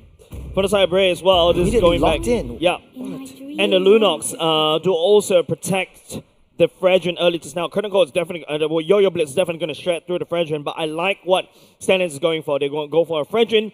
Then after that, they go for a Lunox to basically protect the Fredrin. That means that, Diablo is definitely going to go on the offensive right now. Expect, I don't know, the likes of Martis coming up again, the likes of, I don't know, Benedetta coming back up again. If Stallions wants to earn some style points. It's always a trade, right? Especially for the jungle and EXP of Stallions. So there's going to be the Yve as well as the Gato Kacha. I don't think a Granger would be a right pick for the side of Stallions. They will pick up the Kalea, so single target setups coming in from Stallions themselves. And I think for Kingdom Esports, though, I still feel like they've been playing a lot of fighter side lanes recently. I wouldn't discount the fact that Grant wants to pick up the Ruby once again. I don't think it is a very difficult kind of approach because they still have some sort of sizable damage with the CC as well as the Yve, so they have some sort of protection from that as well. Yep. Now, don't forget the real one manipulation by the side of MM. The Brilliance is going to counter everything on top of that, and with the mobility, Lucian Cutie is definitely going to be piloting that Kalia. But this is kind of interesting ban patterns coming out from the side of Amox. Banning away the export. Is that going to be a potential clear EXP lane, like what Vendetta likes to do? Man, it's too early to say. Yeah, it's too early to say. It might be right it might be an EXP lane Fredrin for all we care, for all we know. Sorry, I coughed there. I mean, a bit of a throwback to Adamir. Yeah. I remember that one. Yep. All right. That was the match. Let's stop beating the dead horse, all right? Let's go for the new horse. Kingdom Esports right now bans away the Claude as well. Still cutting off as many gold laners as possible. But Renza has been playing the Grangers, the Harif as well. I think Renza is more than happy to, play something else new. Look at him. He's up to no good. Yeah. I think a bit more shreddy would be good if they like to play zone control. I wouldn't discount the fact that the Lunox might even be able to go into the gold lane. Yep. And then they could pick something up that would, accelerate the growth of that Lunox. Mm-hmm. Now, but then too much magic damage. Yeah, it's a bit tough. Now, we talk about the bans. Apex focusing onto the bans for the side on the gold laners. Do you take out the Granger here? Granger wouldn't do too much with that one. Too much high mobility. There's a lot of burst, but then you're risking it because there's a lot of targets. As Benedetta being banned out is a respect. I think they want to pick up their Benedetta themselves. Man. I mean, if I could see it from a mile away, definitely Kingdom Esports have that in mind. Yeah. Yeah. Now, what do you do if you're Diablo? We always seen him in these off-meta picks. What about the Diablo Badang? Oh, Just go crazy with that. I think Badang right now in this particular patch, not something that Diablo would want to go for. Yeah. But do you pick Renza here for the side of Stallions? Knowing how Stallions or Amox like to do this, I feel like they always love to hide Diablo's picks. Yeah, Diablo's always last pick. Yeah. Yep. Unless... Experience. That's the Granger. Okay. I think he's more comfortable with the Granger. I'm not too fond of the damage that the Granger dishes out to the tanks. I think a tank shredder would work much better, but then they don't really have a lot of side lane pressure or side lane insurance. And I feel like the Moskov would have been a much easier pick to navigate around. Fanny's open though. Will Kingdom Esports pick that one up? And then you destroy the Granger on the side lanes. The thing right now is just making sure that Kingdom Esports, making sure Yon has a great game, right? Earlier just now, when the Lancelot was being selected for Yon was having the time of his life, just standing onto Stallions, right? But now, what do you go for? Right now, they want to play right inside the circle. Wait, who's that's gonna be the Uranus jungle? Yeah, Jan's played it before, but it wasn't a great success. Like early game, definitely the Uranus does a lot of work, but in the late game, there's not a lot of crowd control that Kingdom Esports can bring, and then you're funneling every resource over to Moskov. So Stallions right now has to find a way to control this Moskov in the late game. Yeah, or send someone off. Yeah, but now you also drop a Uranus right into a Lunox, right? You're gonna get shredded immediately, very easily, and not while you do well against the Grandeur in a sense, you can zone them out. I'm not too sure about this. I'm not too sure about this Yawn Uranus because the last time I seen him playing this was it what community team. Oh, that's a badang. That's what I'm saying. That's what I'm saying. Going signature. This is game and match point for Stallions though. They want to play it safe and they're going back to basics right now. Yeah, both of these two teams, right? Like I'm glad that Kingdom Esports finally went for a Moskov in the gold lane, right? Something that's, you know, for the side of Kingdom Esports, they've been playing fighter side lanes over and over again, and now, you know, at Tournament Live, they pulled out the Moskov.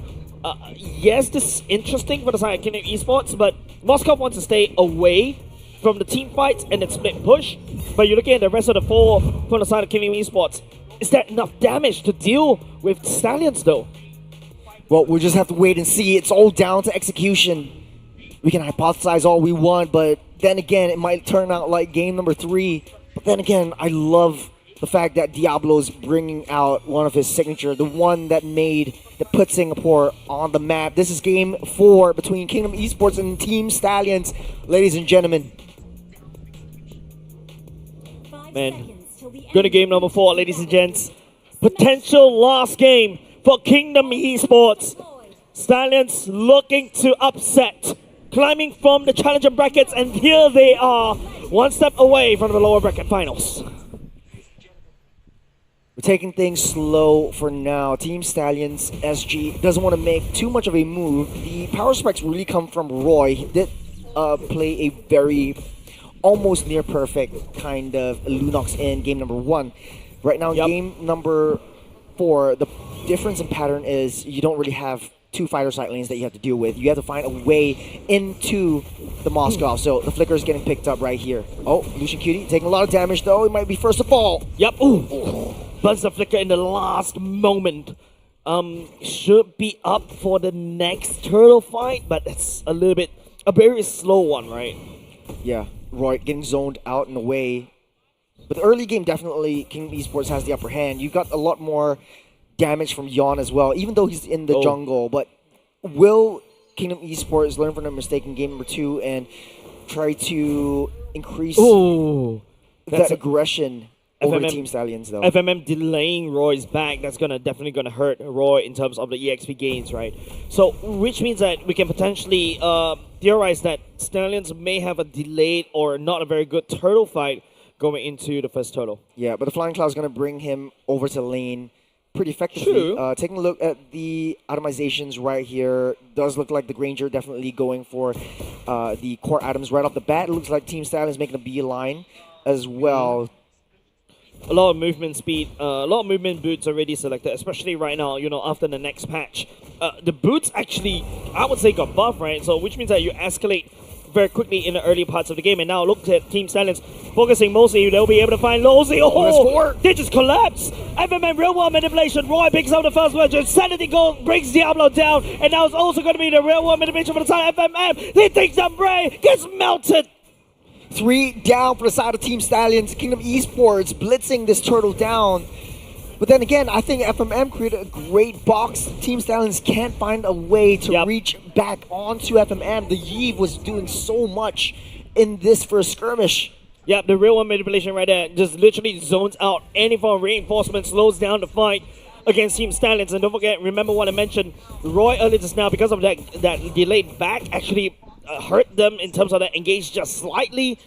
Like Uranus having a great time, right? The Uranus and also the Yves is an age-old combo, making sure everybody stay within the box and FMM literally burn the horses down.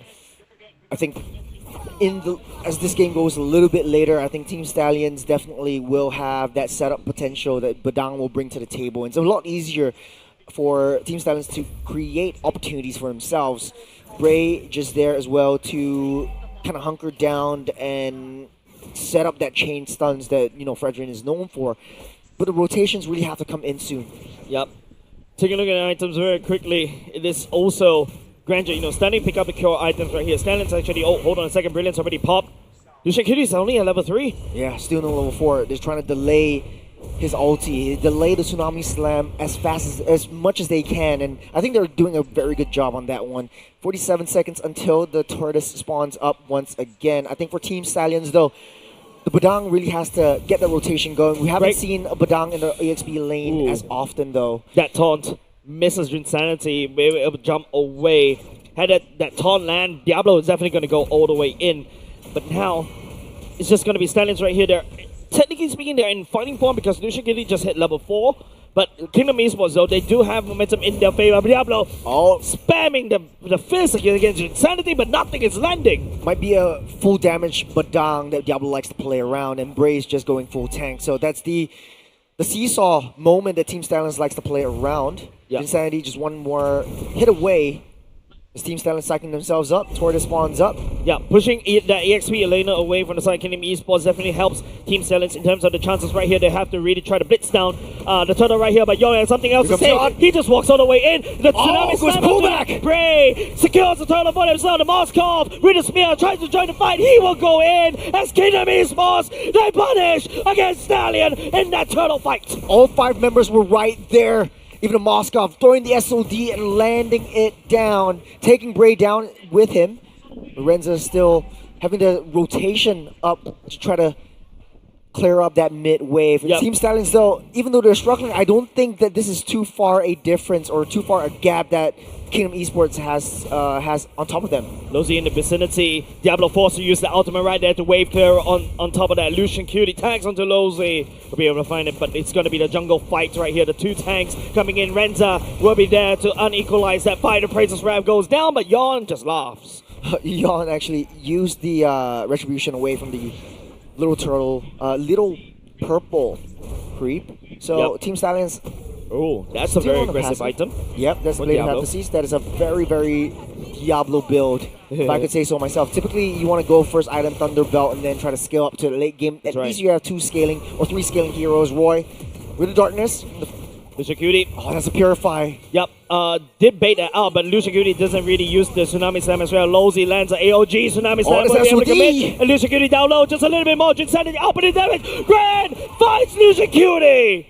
It's 5 deaths on top of 1. Team Stallions, they're playing on the defensive. You don't have 5 members yet. Kingdom Esports are ramping this up though. Yep. They have the aggression, they have the movement, but Lolzy taking a lot of damage. Renza just slow free hitting from that back. Box is already built. Real one manipulation. The Praises Rev finds Lozy though. It's going to be Bray. The taunt right there will be invited. Roy stepping forward with the brilliance, and all of a sudden Stallions actually pushing back against Kingdom Esports as Roy picks up and down that Bray stepping forward as well. Just zoning 3 members with the side Kingdom Esports down. Team Stallions playing back from the dead, using flying clouds to their advantage. They love this map, don't they? Now the turtle will go over the hands of Team Stallions once again. Yawn not there, and we see a lot of fallback from the Uranus. So once it hits that late game mark, oh yes, so they want to play. That is illegal. What a beautiful spear! Oh my god, that's so illegal.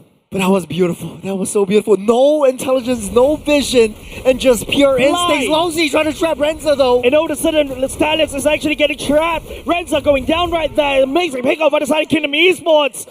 That spear took all of us by surprise. And they have the upper hand once again. Kingdom Esports 1,000 gold lead. Team Stallions still. Even Stevens as Bray struggling to keep afloat on top of Yawn. Oh man. I'm still recovering from that spear right there. That's completely blind. There's no information, and all of a sudden, that literally knocked the air out of Stallions just a little bit because they needed that turtle to basically increase their momentum, and now got denied by Grant. Well, not only caught us by surprise, I think catching Bray out of surprise as well. But Team Stallions, we have been in this situation before. Bray. Down low just a little bit. Lucian Goody trying to pick up as well, but real world manipulation actually a little bit too shallow. Unfortunately, the spear does land, but Stallions will not be able to find any form of pickup. They did receive a few bunch of damage, but Diablo is not in the vicinity as well in that fight. Speaking of damage, FMM is really starting to hurt. That's the glowing wand as well. Possessed items though. That is going to be the DHS next build. It's typically the Blade of Heptases, the DHS. I feel like if he wants to, he could go for the Sky Piercer if he is very, very greedy, but this is pretty much a tit-for-tat seesaw kind of a Bray and Diablo synergy. Yep. If we're talking about Bray stepping forward. Ton will be able to find Yon, but that's not the main target. This is not the person that they're looking for. One of the members is shredding this Fredrin down, and the concealed play coming in. Lawsy read that like an open book, instinctively dashes away. Lord spawning up in 5 seconds. Team Stallions away, trying to maintain that wave priority on the bottom side. You have that Moskov though. They know where Grant is, but they don't want to risk it too much. SOD could be able to initiate that team fight as and when he wants. But what is Stallions play right here? They're on the back foot for like the past 9 minutes. There's a bit of an opportunity for them to take the turtle. It got denied by Grant. Lucian Goody trying to pick up. Oh, they will be able to pick up Yon right there, but FMM more than happy to take that. The AOG for the side. They're fighting inside the box. The Bray appraises Wrath. Not good enough for the side of Kingdom Esports as they will go in ham as Moscow just shred the damage on the bottom slide. They're taking way too much away from Stallions. The synergy between Lawsy and FMM creating that box, using the AOG to pull everyone into the box so that he does that damage. The utility Eve is not so utility anymore. That is a monster. That is what you would expect to see in an elimination match like this. The power really comes through. Yeah, Kingdom Esports looking to equalize that score right there. And literally, like what I mentioned during the draft, this is an age-old roster. A Yves, a Uranus, you add that Gato Kacha right there. Everybody fights inside the box. Stallions is trying to get out of the box. You know what's worse? Right now, Bray's left all alone, trying to pull himself back up. That's the AOG into the fray once again. That's deny FMM onto that. Using the Dark and Roy is able to find these angles. Insanity attacks on the Roy, unfortunately. And Yon right here, the SOD does land. We'll be able to find it. That's a shutdown for the side of Grand. This SOD is starting to get a bit too much for Stallions to handle. There's a Trinity already built up by Grant. That's the damage really coming through from this Moskov. Good find by Roy, but it's not enough. Bray is unable to handle the damage that the frontliners bring to the table, and Kingdom Esports is going to blitz this down. Yon's already in the picture. Lawsy shoving everyone out of the way. Scout out, and now there's no SOD. Rensa, you are not a Moskov. Go home. And literally, Jinsanity is also doing that as well. Lucian Goody trying to push Jinsanity away, saving Rensa for now. This is Kingdom Esports taking on the Lord for themselves. Curtain call already used up as well. Kingdom Esports has been in this position once before. There's a 3,500 gold lead for KE. Team Stallions, though, they do have high ground defenses, and they really like to play around this flying cloud. So if they want to play defensively, they can. They can go passively. They can try to bait out all that offenses, the damage coming in from Kingdom Esports. But Diablo really has to show up right now. Bray cannot step into the box. Stallions need to think outside the box. Sorry, play outside the box. Literally, because like FMM is just setting up all these traps and catching one after another. All of a sudden, Team Stallions is just going to fall. Diablo unable to find the damage onto the backline. Is actually starting to hurt. Oh, good pull, good slam. Slam will be able to find Uranus. Lawsy though. Lawsy's more than happy to take that one. Roy goes in for the darkening form. FMM burns Bray where he stands. And there's still a Lord marching down bot. Not looking so good for Team Stallions. Bray definitely gonna get a little bit mental at this point. Every single time he gets trapped down and everyone wasting their resources on him, Team Stallions can't even get close once that box is built up. Everyone's just trying to get away, but they're all trapped in and pulled back in by Lawsy. Good zonal control by Kingdom Esports. Right now it's just the Lord literally penetrating down bot already for the side. Stallions on the back foot once again. Diablo, you're greedy. Oh, that's a Sky Piercer. 0, 2, and 2 with the Sky Piercer. I think it does make sense at this late game mark because you don't really need to spend a lot of resources. But Bray, Yon is more than happy to step forward. Bray, Ton, the Razor's Rap will not be able to land. Grant picks up the kill. Diablo goes on the back line. Will be able to fight Grant, but Grant down. Unfortunately, not enough damage for the Sonic Kid. Stallions will basically push back. Kingdom Esports still 5 men strong. That's a clutch win of nature from Grant. You're soaking up that damage. It's not enough. Diablo. Oh, Kingdom Esports definitely going for the winning march right there. They're looking only one to kind of minion. equalize. The real world manipulation coming Everyone's as well. burnt down. The The SOD SOD goes going in. in as well. Stallions desperately trying to hold. It's just one against the world. The Kingdom Esports, they're not going down without a fight. We're going into a game 5. We're going the mile with this series. Kingdom Esports and Stallion, they don't go down without a fight. A revitalized for more of these for the side of Kingdom Esports. They seek to fight again. What a performance. What a show of maturity and chemistry from Kingdom Esports, though. They had the upper hand, and there is sort of like this narrative to the story. Every single game that we watched so Yeah. far, it was the losing team coming back every single time. Early game, it felt like, Team Stallions had the upper hand. They had all the tools and the resources to deal a lot of damage. But in the late game, it just feels like FMM's box was just way too much. Every Yeah. time that is set up, Bray goes down. Literally, right? And you can see how the members from the side of Stallions, they're literally trying to flank the FMM over and over again, right? Yes. Roy also tried to do that, but over the sudden it's just there's way too many CC stacked into keeping the members of the side Kingdom Esports into that box. Yeah. Like even after Stallions tried to go for a Hail Mary play with a Badang damage as well, that is not good enough. Badang on the damage is a little bit wonky in this patch.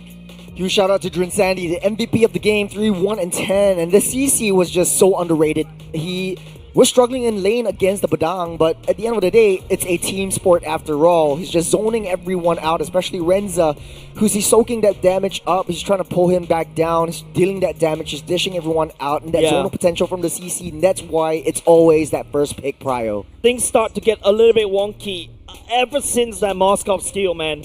Yeah. Like you can see the pathing from the side. Stallions is all over the place. The Badang was trying to do some split pushing happening, trying to pull the members apart, but the Badang is unable to reinforce as quick enough as the likes of an Esmeralda, the likes of a Khalid as well. But yeah, unfortunately Diablo wasn't able to perform with the damage Badang. I don't think it's a problem with the draft. I don't think it's a problem with the build. I think it's a problem with the execution. And I think King Esports read Diablo like an open book. If it's a 10 Badang, it would have been it would have been so different, because right now you don't have the double side lanes that are trying to be greedy for damage. You also have a little bit of tank ability from the Badang as well. But the Wind of Nature came in clutch, especially for Grant. Once he's built that, I think Diablo from the side lanes and finding the right angle really doesn't hurt to him at all. And typically for the Badangs, if you want to go for tanks, you get the Concussive Blast. You also get a little bit more of the Oracles and Thunderbelt, so that at least you maintain that scaling potential. But right now, there's not a lot of scaling potential, and Diablo bought the Sky Piercer way too late. And yes, it's a cheap item with a little bit of decent attack damage power or high adaptable attack damage power, but in the late game, I don't think it's enough, as Kingdom Esports has 3 purifies, so everyone just gets out of harm's way. Yeah, all the battle spells are green. Yeah. Literally, right? Like, it's very hard to catch, and that they're just waiting for Diablo to pounce onto him. And not only just that, right? I think Kingdom Esports, in my opinion, definitely win draft. In my opinion, my bad, Churros. I don't mean to really contradict you right there, because if you take a look, if everybody, as long as Kingdom Esports traps somebody from the side Stallions inside that box, there's almost no escape. And on top of that, Grant can also always easily land the SOD so easily, reinforce the fight. I fight within the box. I'm able to deal a lot of damage against the enemies. I think, look at FMM's damage down, and I echo you 100%. Every single time the box is being built up, Bray just melts down. Yep. And I don't know if it's the work of Insanity or if it's FMM, but the utility that you build up. And typically, like in the past, if you play a Fredrin, you build you draft a Valir against that. So you push Fredrin away. Okay. Remember that kind of era. But then now you have the Eve to be able to slow you down, to be able to burn you down with the robot manipulation, especially the bombs. So the mystical fires dropping in from the night sky, I think that really, really hurt. So putting Bray in a position where he has to be the tanker for the rest of the team, I think it doesn't really work out. Last game that both these two teams will play. This is the penultimate game. One person needs to go home, take the MRT, and say sayonara to this venue. Yeah, and literally, right, like, they just delivered such good series, right? And, you know, I really love what Kingdom Esports drafted for game number 4. Yeah. It's a lot easier to execute, and, you know, Stallions, they try to add some style points for themselves, unable to find out, unfortunately. But now we're going to go into game number 5 in a best of 5. And this is the first, not say the first time, this is like the rare times that you see that you really cannot predict who's going to go into the grand finals, who's going to go into the lower bracket finals. It's because the level of play between these teams, well, the top 4 teams that you're seeing right now, are almost equal. Yeah, I have to say, like, all of these teams, their play style, their drafting really is signature to themselves. Like, if you see Stallions, you know what kind of draft that they're going to pick up. Diablo's going to be coming in with something really unique. If you see Kingdom Esports, you have the FMM and Lozy combo, and you have you throw Yon into the mix as well. And honestly, though, huge props to Grant and Drinsanity. I know this is their first time in MPL SG, but they've been showing that they're playing with this team for a very long time, and that's why the expectations for them are constantly rising. And dare I say, this might be the Lozy effect in action.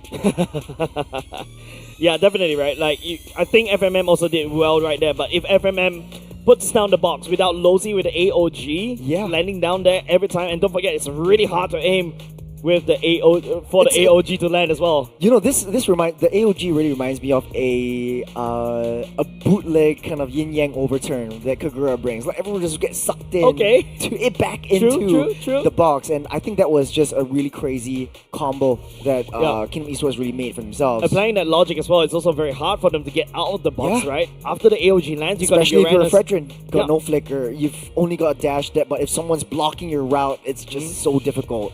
Yep, and don't forget, you also got, you really cannot literally run out of the real world manipulation because you literally get burned, you get slow. And this is actually from the previous game earlier just now. We talk about how this is an amazing draft from the side of Kingdom Esports, right? But Stallions, on the other hand, I think they got a little bit too much overconfident. You can see how the effect of a Purify could literally just put a dent in the plans for the side of Stallions, right? Like, Lucian couldn't pick up anybody, immediately gets Purified. You also got the Badang that goes into the ultimate, immediately gets Purified. Then what do you do? I think it's just iframes. Everyone just melted down, and I think Dead Fuel to the Fire in the early game, Kingdom Esports really likes to play as 5. Renza wasn't there in the second turtle, and I think that was when it all turned south, right? Yep. When Renza is not in the mix, not dealing that additional damage, there's not a lot of ways that Renza could accelerate his growth and get his hit critical mass earlier. And I think it's all down to the draft, right? Very, very smart move by Kingdom Esports to ban out the Benedetta, because I feel like if the Benedetta was drafted instead of the Badang, it would have been real trouble. Because of the iframes, right? I could just easily go in the Electro Final Blow, land it onto the Eve, and immediately deny the real world manipulation. And now it's a lot more stressful for Roy, right? Because Roy needs to play from very far behind, because, you know, he's a Lunox, right? He gets squished, he cannot flank. So the flank drop usually comes from the side of for the EXP lane. So really kudos over the side of Coach Apex or whoever thought of that Benedetta ban right there, because that's so obvious. Yeah, I think it's pretty obvious as well. What could have been changed in Stallions, though? In the first 2 picks for the Lunox and the Fredrin, I have no qualms against the Lunox. I think the Lunox works out well. The Fredrin first pick, that was something that I'm struggling to wrap my head around. There's a lot more assassins that would have been better, but I think Diablo just wants to play his attack role. He just wants to be the main character. Yeah, but also there could also be a case where, you know, I think they did not. They're basically showing the cards just a little bit too early, right? Yeah, they want to pick 100%. both the Fredrin and the Lunox. Immediately, you know that Diablo is definitely going into a more damagey role, right? It's just way too easy to predict because you can literally see them mile away, right? And really, like what I mentioned earlier just now, the Benedetta getting banned away, that was beautiful. And, you know, there's also other things that you can also go for, right? Like, even perhaps Even like Minster also quite interesting as well. You could just literally jump yeah, straight yeah, yeah. over that, and then after that force everybody to fight literally inside the King's Calling. But then it is still an uphill battle because of the real world manipulation. Yeah, I think for Stallions, the only thing that they had a trouble was, or the biggest threat was just that box. Once the box is built up, there was nowhere they can run, there's nowhere they can hide, they're wasting all their resources to get out of that zone. Yep. And once they do that, there's not a lot of damage coming through. Even though the Lunox has the iframes with the Brilliance, Roy's using the Brilliance to get out of the box, and then you don't have that additional re-engagement damage. That's right. Renza's not in position at all.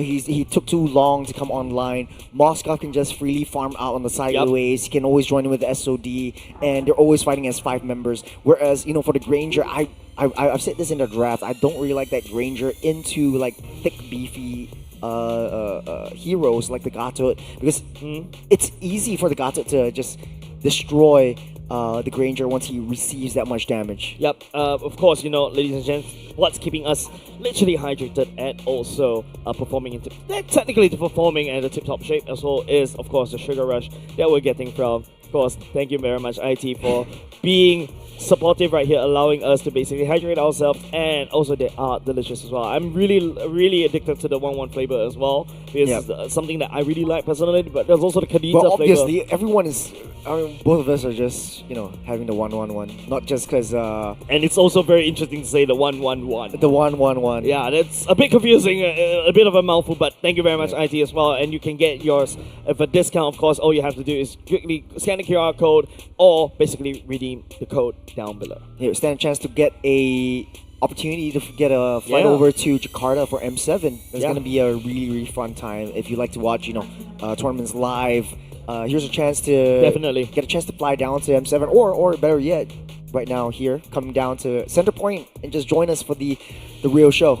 Yeah, definitely. But there's a lot of things that, a lot of things on the line as well for both these two teams, right? Like, you got so many things riding on this final game number 5. Looking at the learnings from the past few games, there's so many things we can definitely take away, right? Like how it's always a tit for tat. How Kingdom Esports, they when they're fighting together as a 5-man wombo combo, they are really strong. Yeah. You really cannot deny that. But Stallions, on the other hand, they rely on the mobility to basically maneuver around the map, and they're basically winning in terms of these macro. Yeah, I think not only that, just Lucian Cutie has a very tough game. I don't blame it at all. You have 3 purifies, and it's 3 of the main targets. Once he pulls anyone in, they just purify out of there. And even if they use the panic purify, at least they're dissuading Lucian Cutie to come even close to them, remotely close. And if they can't play a Tsunami Slam, an immediate shutdown, like it's a typical Kaja Kadida kind of concept. Like immediately pull back, immediately destroy. Like search and destroy, but it's only single target. Yeah, if you can't do that, then there's no point. Yeah, like the whole roster literally get denied by 1 battle spell. Yes. Purify. I fear that, man. I fear that battle spell. Literally. Okay. I fear game number 5. Okay. It's coming up soon. Players are getting ready. We're gonna be jumping in the screen shoot soon. But what do you want to see? This is your last game for both of these two teams. One team will get sent home. One team will get eliminated, and it's your last, I would say, hour in Centrepoint in MPOSG Season 10.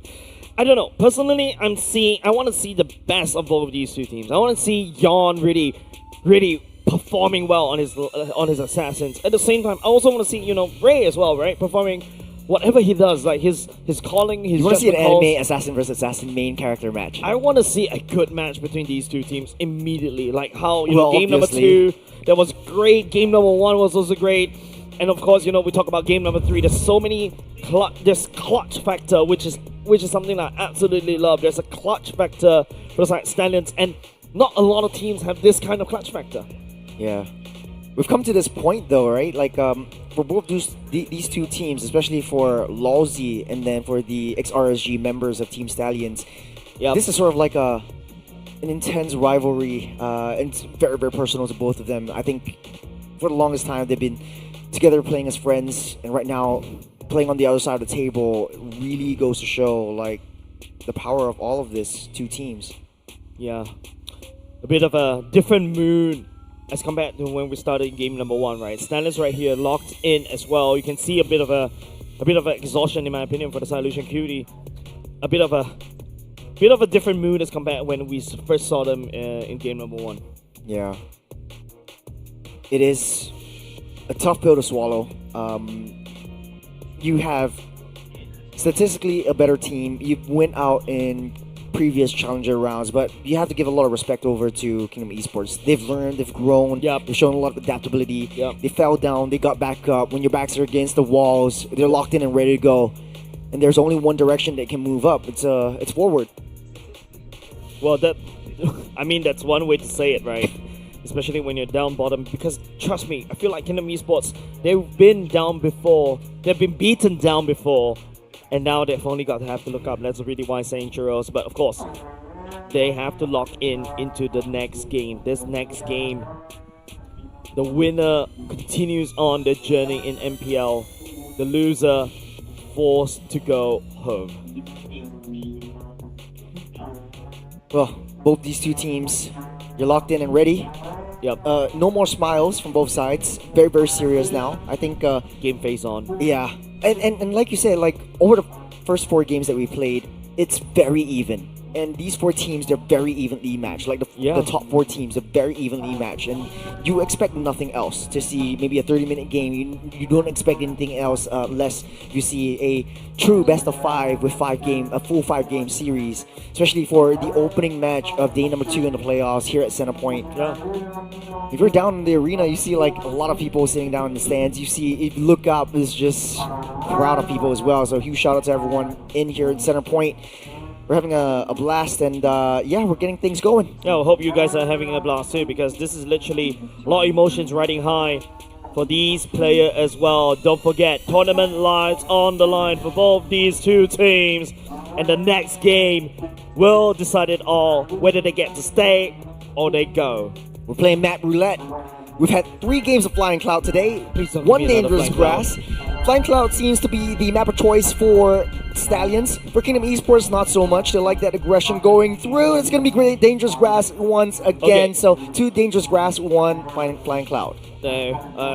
For Three. the 5 matches for today. 3 flying clouds. 3 Flying Clouds. 2 dangerous grasses, but of course, dangerous grass, one of my favorite maps as well. It really opens up so many ways for you to maneuver around, especially when you're on the side of Stallions. That's when they really bare their fangs, right? They literally know how to play around teams, especially if teams don't do the due diligence to open up the map over and over again. They ultimately get punished.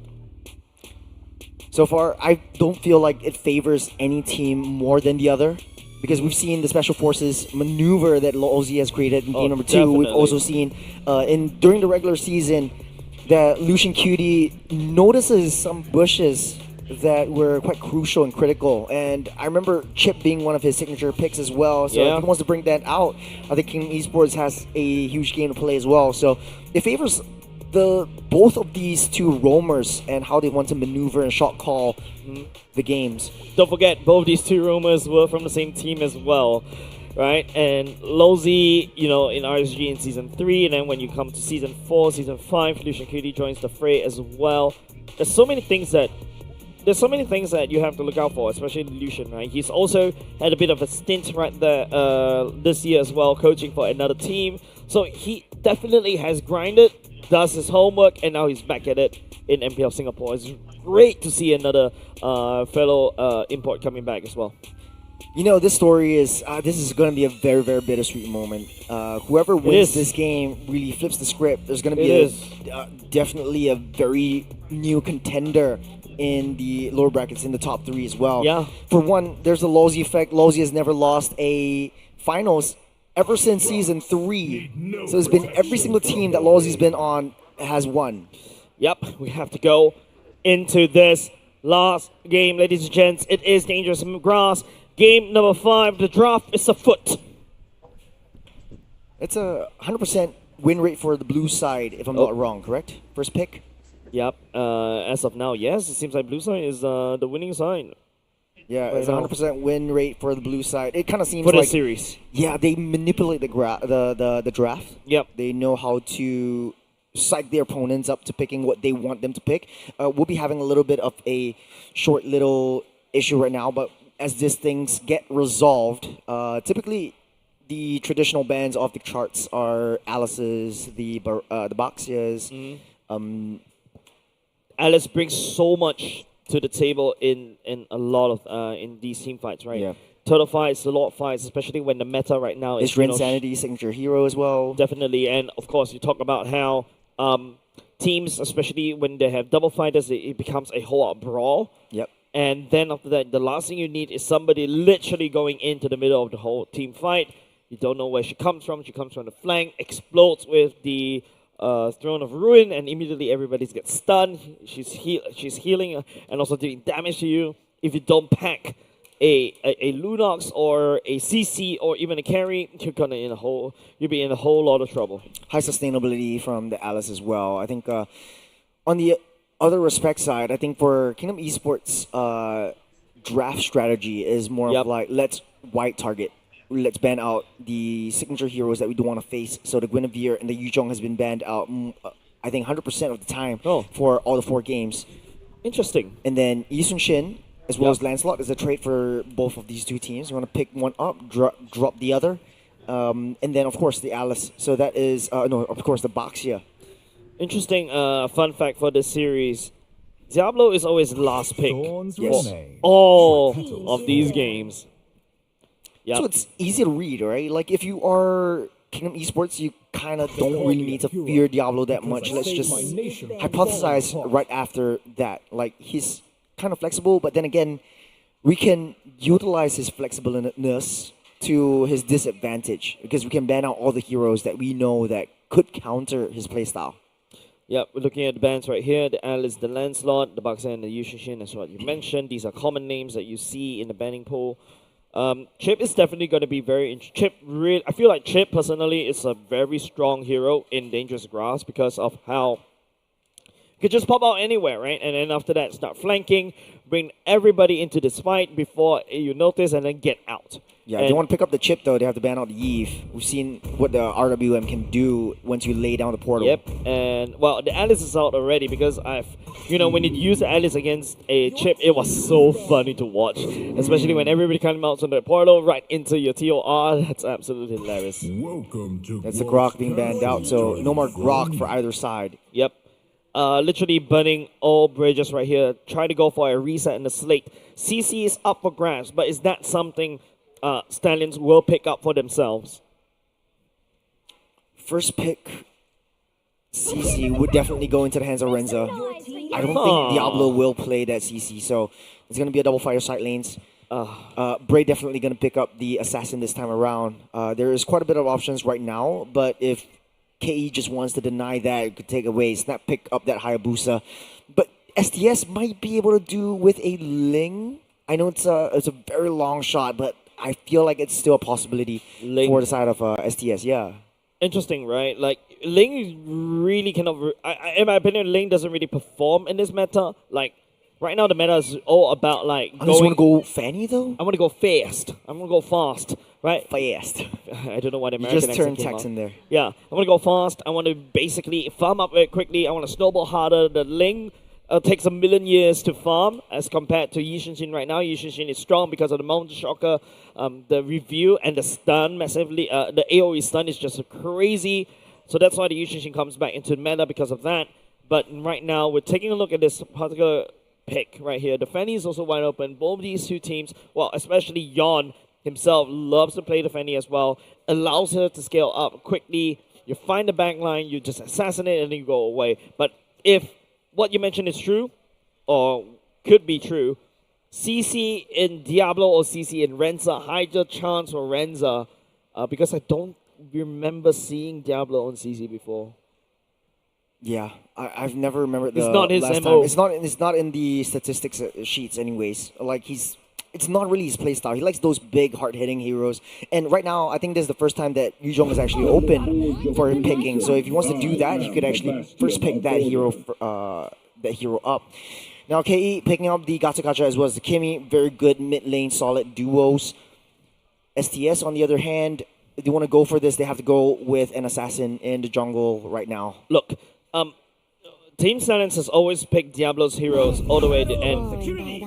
I think they're going to go with the same pattern as well. Another idea that I was thinking, right, is to just go ahead, just pick something that Diablo likes to play first before it gets banned out in the second phase ban. But seems like, Stallions, unless the CC goes into Diablo's hands, then There's an option. There's a bit of change, right? There's an option right here. Yuzhong is still wide open. Could always go for Guinevere as well. Could always go for Martis. Yep. So I think KE would definitely look to ban all of those out. It's every single time that Diablo is playing, like the meta heroes for the EXP just really changes.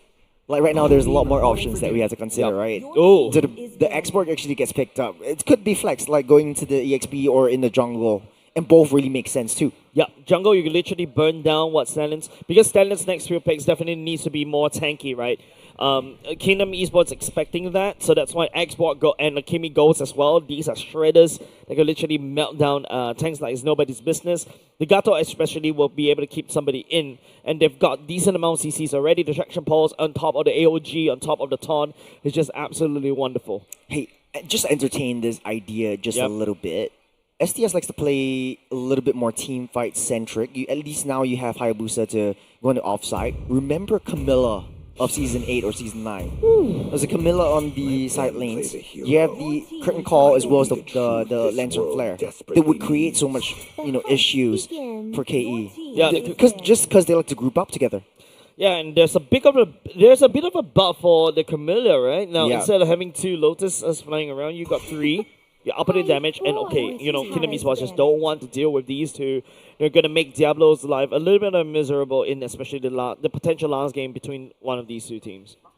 It's going to be the Hilda being banned out.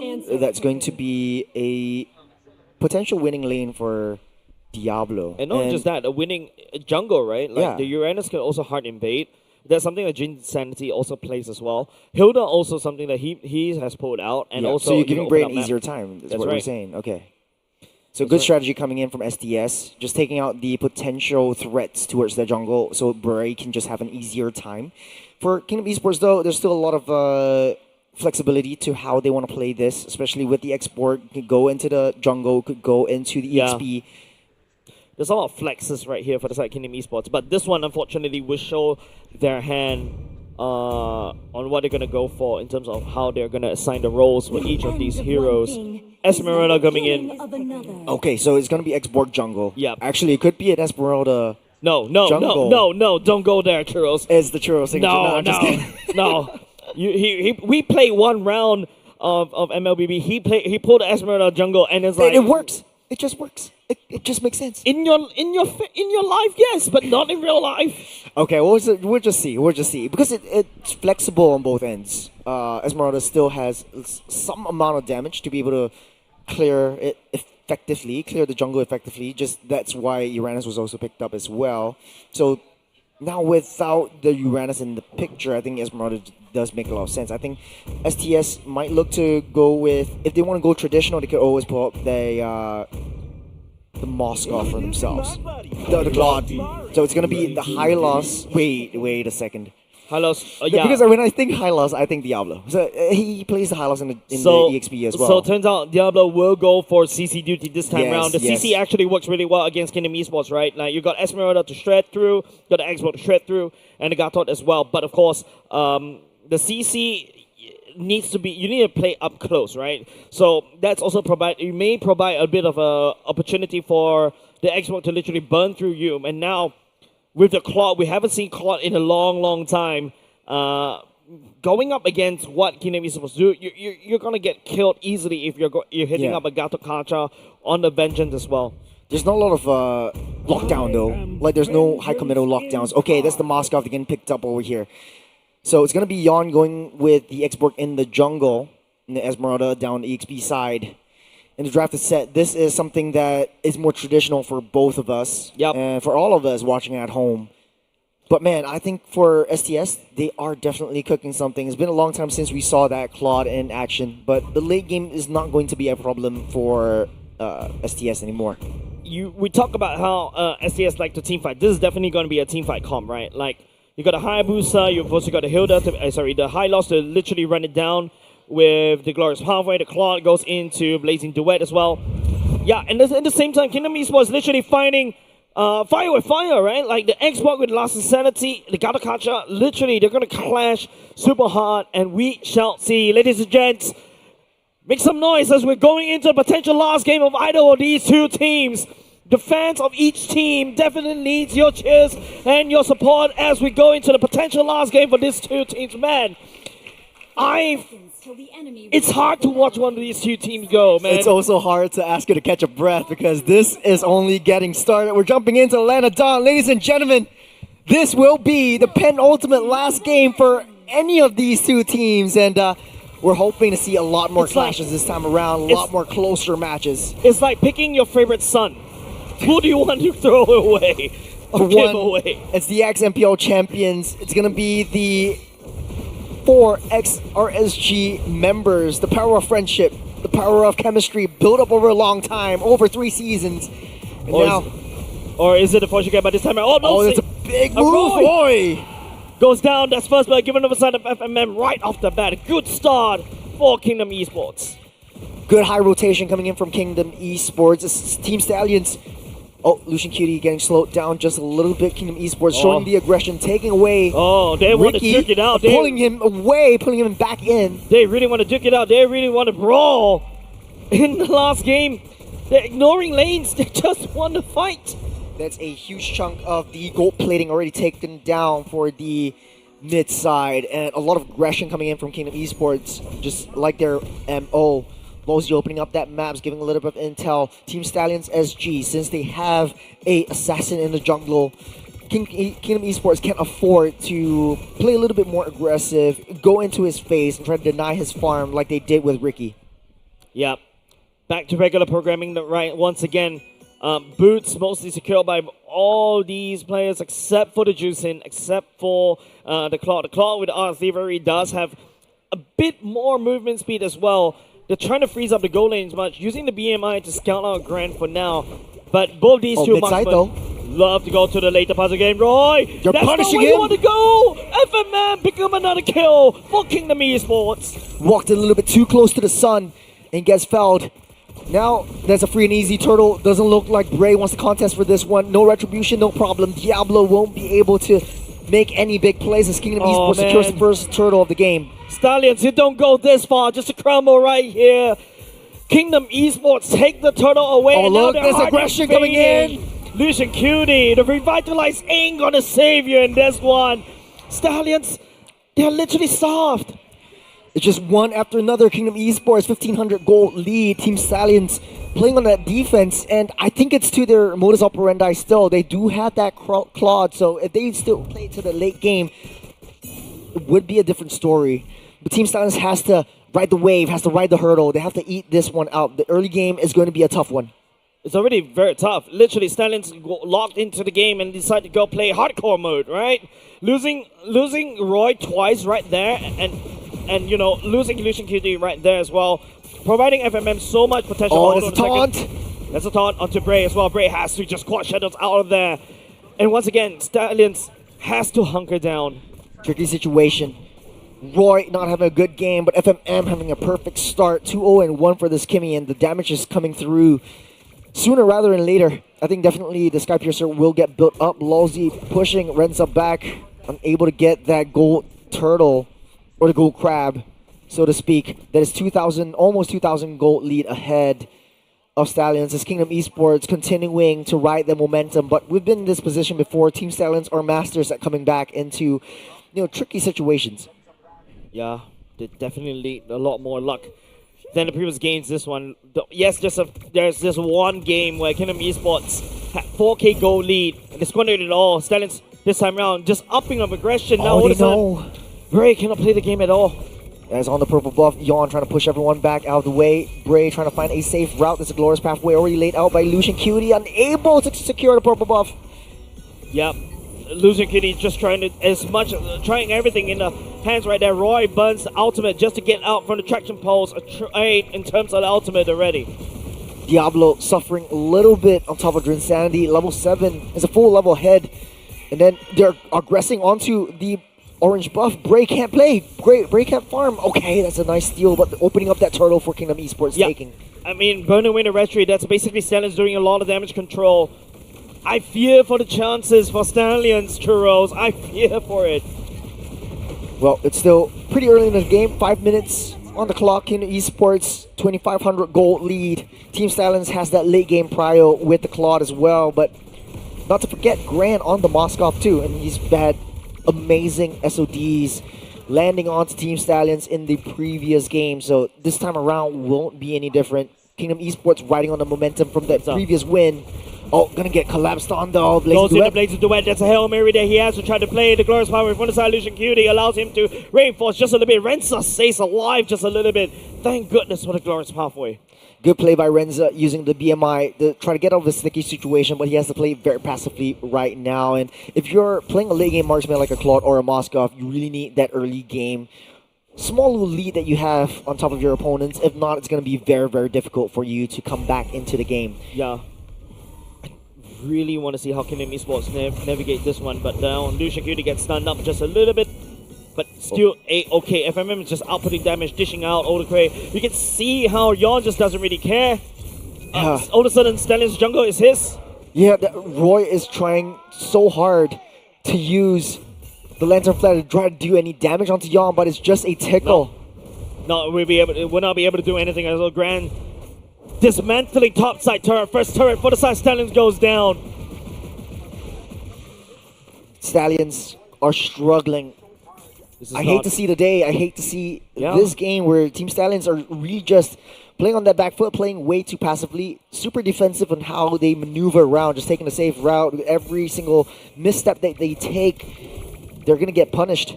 And they do. Kingdom Esports has a little bit more burst damage from the early game. They do have a little bit of the setups from Esmeralda as well. Drinsanity is joining the fray. That's a 4-1 composition. They're sending Grant down the bottom side to try to deal with the wave on the opposite side of the Tortoise. No way that Stanley can do anything at all. They can only hope to find something in the later part of the game. They can only hope, but especially at this juncture, hope. I think it's not enough against Kingdom Esports. Kingdom Esports is Bray just doesn't have the shadows though. doing everything right now. Turtle almost getting a reset. Bray trying to do his best to salvage what he can, but Kingdom Esports securing the early game and getting 3 turtles right off the bat. Team Stallions still playing on the back foot, but they should make a aggressive move right now. Traction Pulse already committed. Bray looking for an angle. Not able to find anything at all. Even though Roy was able to just pick up Yon and just throw, but what can he do? He lost 2 kills already. He has already given 2 kills over the side of Kingdom Esports. Now Glorious Pathway for the retreat. Roy, they try to tap onto Drinsanity, but will not be able to find anything. Smart play by Kingdom Esports. They know that the bottom side is in shambles. Renza already used up the Blazing Duet, and they need to protect Grant, so they're putting Lolzy in babysitting duties. FMM has free and easy rotations and high movement speed, so he's going to be in position super fast as well. This Team Stallions playing on that defense. I don't think there's anything that they can force that work out. I think Renza really needs to get that Trinity fast, and hopefully we get to see the items soon, because it looks like Grant is way far ahead in terms of itemization, in terms of economy. Traction pause, catches onto Roy, forced to burn the flicker already. Renza picking up the golden star for himself. Kingdom Esports landing on siege down bot. It's just a slow, methodical push from the side Kingdom Esports. Stallions is just fighting for time, but do they have enough time? It's 4,000 gold lead.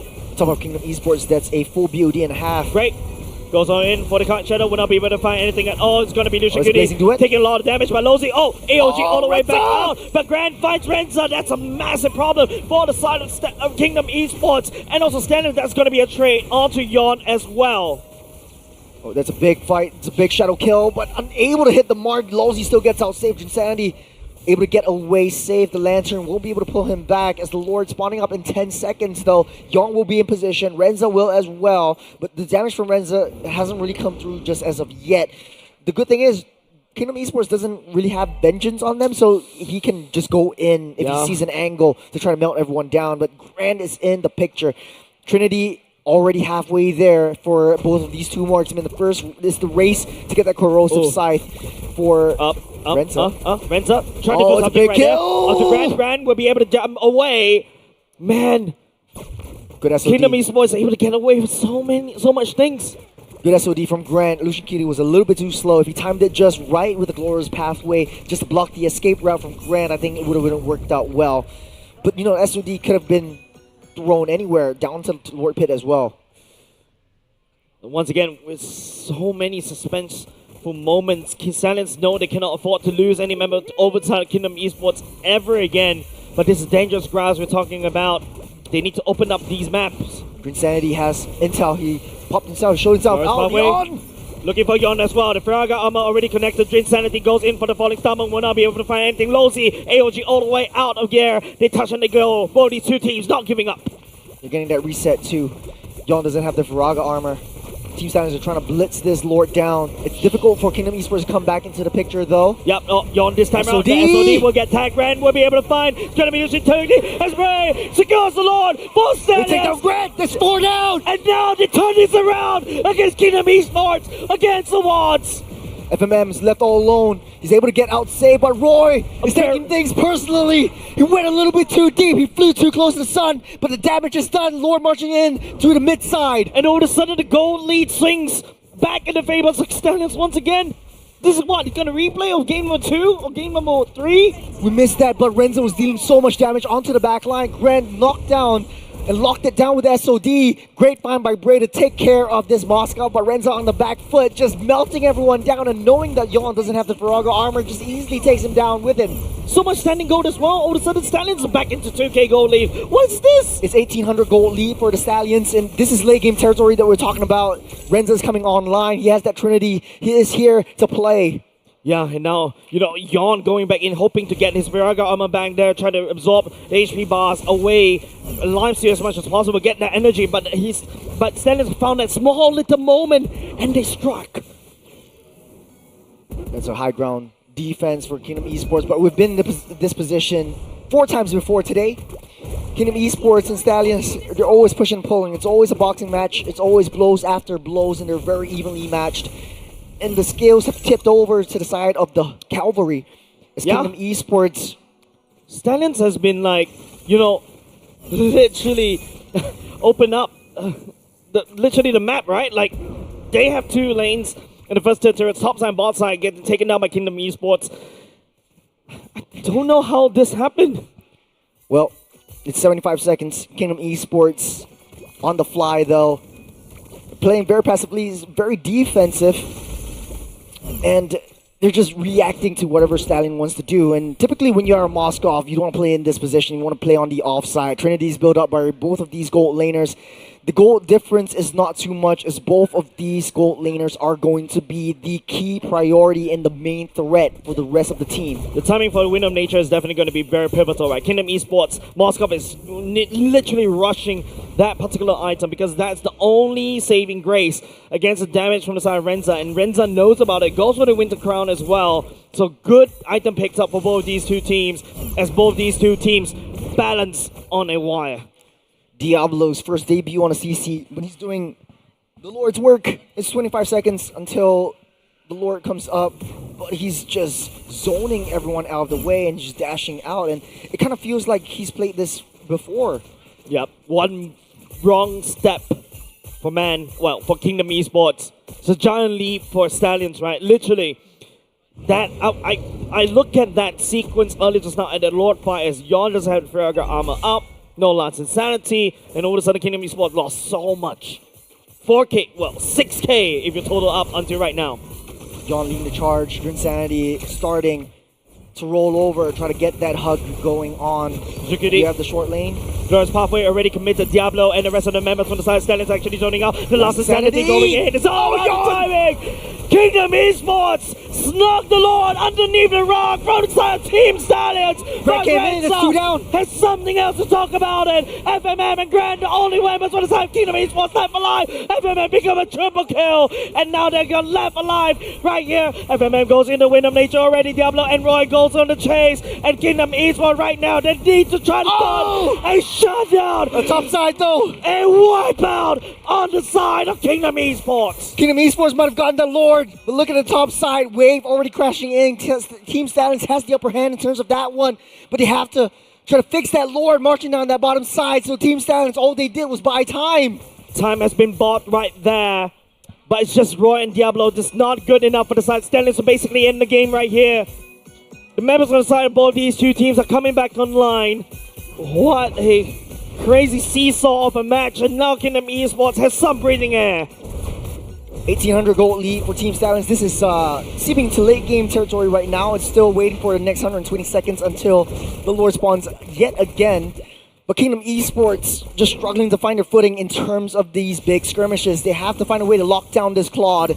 And the Blazing Duet is just dealing way too much. Team Stallions, the rest of the members are just cleaning up shop.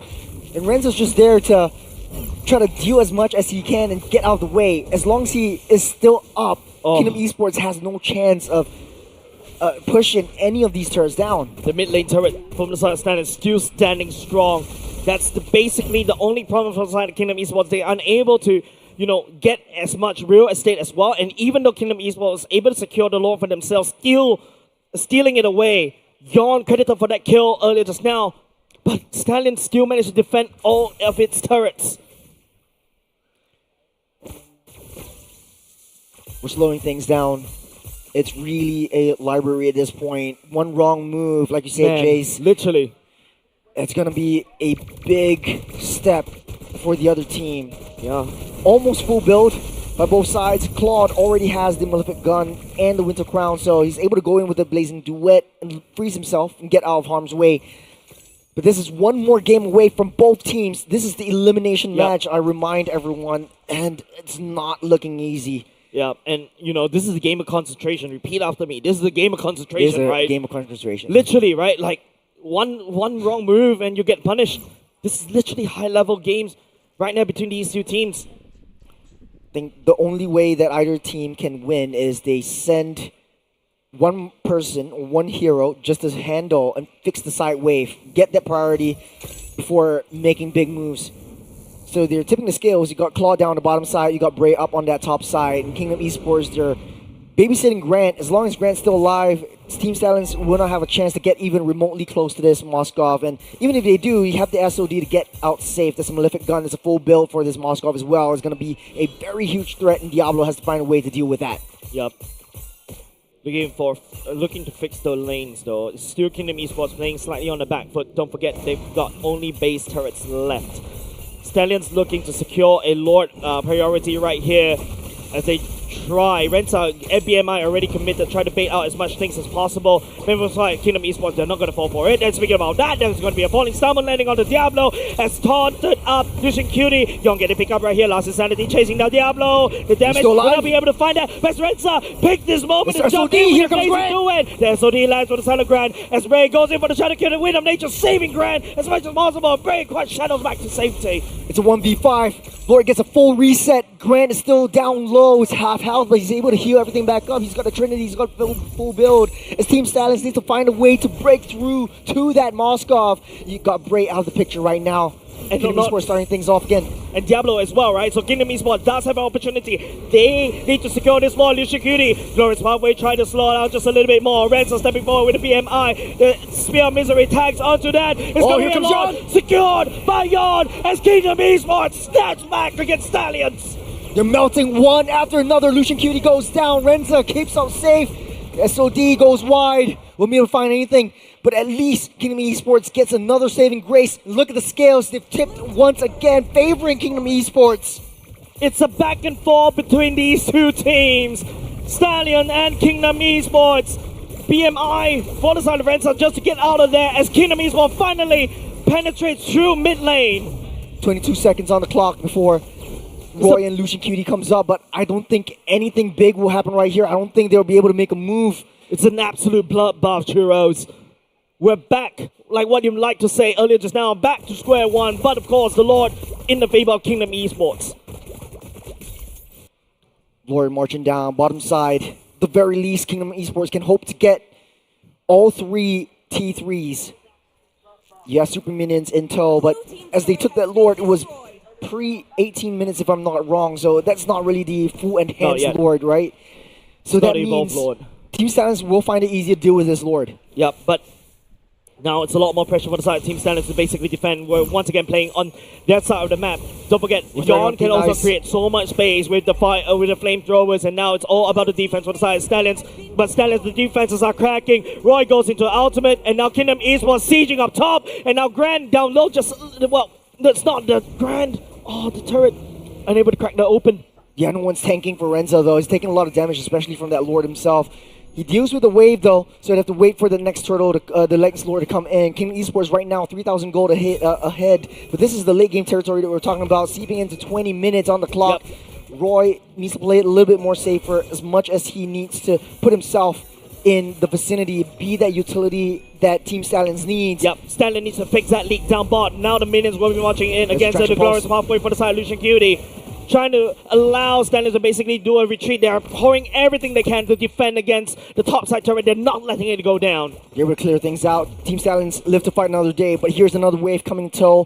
Kingdom Esports don't want to risk it. They don't want to dive straight into the face of Stallions. They know that this is going to be a very tricky situation, and with the Blazing Duet, they could clear Kingdom Esports out. That's 5 seconds until Lord spawns up. It's a very quick Lord spawn. And not only just that, Stallions are definitely going to on the back foot right here. Kingdom Esports can abuse that fact. There's an open lane down bot. Diablo can't even stand the damage coming out from FMM. Oh, they found Grant though! Bray will be there. AOG, oh, he caught Bray! Bray immortality going down. Shadow Q in the last moment, trying to buy some time just a little bit. Oh, Bray goes down! But FMM finds Bray. The last insanity on Renza. Kingdom Esports, they snap back. They push the cavalry back to base. They don't want to cycle it though. They want to go for this Lord straight. Take down this Lord, wait till Bray comes back online though. I don't think Stallions will be able to clear this one out. 30 seconds on the clock for the side of Bray. Add another 10 more seconds for him to basically jump back into the Lord fight right there. But I think Kingdom Esports definitely not going to allow Stallions any way to enter the Lord pit. I don't think they can risk it though. They can't jump in. No, Diablo's just looking for a moment, looking for an opportunity, looking for the right angle. I don't think they will be able to find it. Roy right there. Yon securing the Lord for himself. Kingdom Esports trying to buy back. Roy abusing the fact that's pushing Trinity away. But Grant finding Diablo right there. Roy alone. Members for the side. Stallions losing ground. Skill got that immortality. Grant is still up ahead. Waves are pushing in. Bray's up on the line. They need to try to get that defense. It's 2 down. They risked it for the biscuit, but it's not enough. It's Stallions. They're fighting a losing battle. They're fighting as 3 members against the world. The Lord marching out very soon. Kingdom Esports looking to put a full stop to this long drawn essay. The Evolve Lord marching menacingly down bot against Team Stallions. There's no Claude. There's no Diablo. I think they might be able to sync up that wave and wait for them to come online, but Renza is basically a glass cannon. Once he goes in, it's impossible to deal as much damage as he can. He got a little bit of a revitalize right there. T1 already cracked down. Lucian Cutie getting melted down by Grant. He's doing it. Glorious Papa already right there for the defense. Kingdom Esports, they take down the cavalry, sending them home as Kingdom Esports reign triumph in MBL Singapore. The emotions riding high for Kingdom Esports. They fight for another day. They beat one of the most scariest teams from the Challenger bracket as Kingdom Esports. Man, what a series, heroes. Kingdom Esports got their revenge. They did. From the Challenger bracket series, or Challenger bracket stage, they have fought to the nail. They were so close, but way too far. Right now, finally sending the Stallions home. This is an elimination match, but a huge respect over to the Stallions, not giving up, giving us a great showing for 5 games, a BO5, a full 5-match series down the lower bracket semis. Yeah, it's just the first series of the day, and we're already getting such a banger of a series. Congratulations over the side of Kingdom Esports. They will be going up into the lower bracket finals. Commiserations for the side of Stallions though. They did a wonderful fight against Kingdom. However, the hoops are not fast enough. The walls from the side of Kingdom Esports thick. Especially the thick damage coming out from Kimmy. FMM from the start of the game punishing Roy from stepping too close, from stepping out of harm's way, and just having 100% kill participation. Without this, Kingdom would not have that easy victory. Man, it's just the damage from this MVP. I agree. You can see he's actually having a lot of troubles, especially in the later part of the game where Clark could just literally just pour in the damage. He will just immediately melt. But Kingdom Esports not going down without a fight against Team Stallions. This scoreline is just so close, doesn't tell anything about the story or anything that transpired. Of this series, man. Constantly push and pull down from both sides. Team Stallions just played true to their name, true to their own character, trying things out that they wouldn't try. We wouldn't have seen a Badang in EXP, we wouldn't have seen Diablo on his debut CC, but at the end of the day, Kingdom Esports just empowered by that mid lane duo. FMM Lawsy created that space for Grant to come online. Yawn showing that growth and maturity over the entirety of the seasons that he's been here in MPL SG. And finally showing that prowess on the fighter jungler in the X-Borg. And at the end of the day though, it just doesn't really matter. Kingdom Esports are going into the next stage. Yeah. What a crazy back and forth. Stallions was literally knocking on Kingdom Esports doors. But Kingdom Esports literally fortified, finds the necessary pick-off, and they bit back against Stallions. After that, it's just a recycle over and over and over again. There's a clutch factor for Stallions SG, and it did not happen. As Kingdom Esports, sheer determination, they won this series. Taking a little damage dealt as well. FMM just, from the get-go, Hin and Lawsy punishing Roy for stepping into a difficult position. Just easily utilized that flicker to get out of harm's way as well. I think that last game just really created so much mental. And Kingdom Esports broke the curse. They were second pick. Yep. And finally, at the 5th game, the red side took a W. Yeah, and not just that, right? I think it's also a good statement for the side of Kingdom Esports, right? Against all odds, these are ex-champions of NBL Singapore. They represented us on the world stage before, but now they fall, giving rise. Don't forget, Yon was the first that made history when he was jungler for Team Flash. He was there to break the El Clasico, and now he's there. He pulled down Stallions as he goes to the lower bracket finals. We spoke about the Lawsy effect. I think it's still really coming true. Lawsy is really one of the lucky charms of MPOSG. Every single team he's been in has won as a champion, and now the dream is still alive for Kingdom. Yep, definitely. Kingdom fans still. There was a bit of a time where it looks really bleak for Kingdom Esports, right? It feels like their plans are all over the place, but they found a way somehow, somewhere. They made mistakes, yes, but it is also them finding opportunities against Team Stallions. Yeah. This game was just insane. Constantly push and pull. I know it wasn't the longest game, but Kingdom Esports finally found a way to end this series fast, and to their own liking. FMM just really created so much opportunities. We'll be taking a look at the highlights, and hopefully we'll be able to see the SOD that Grant thrown to create or give us that opportunity for a game 5. Yeah, because like, to be honest, the highlights is just a summary of the emotional roller coaster between these two teams. The clutch factor, the hope is that beautiful. Oh, that was a beautiful implosion. But still not enough though. But to be honest, this is a very long, drawn-out series. The first game was 26 minutes. The second game is 29 minutes. Then after that is what? 13 minutes, and then after that 22 minutes. Especially the last game, there was a glimmer of hope, glimmer of chance for Stallions to be able to triumph. But Kingdom Esports slammed the castle door shut.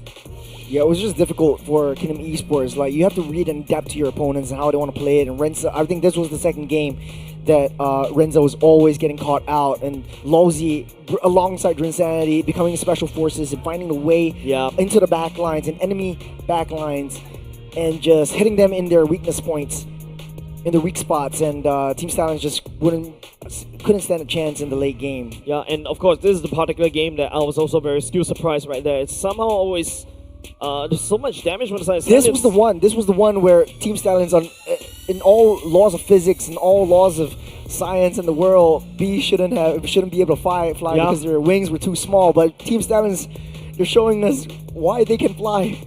Horses can fly. Horses can fly. Have you ever It's seen called a unicorn? The jinx.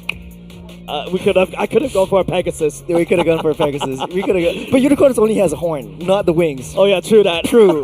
So we're both wrong. We're both idiots.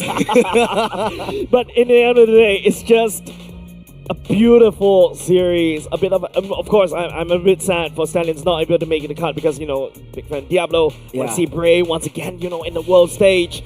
But sometimes we just have to make way for new champions, right?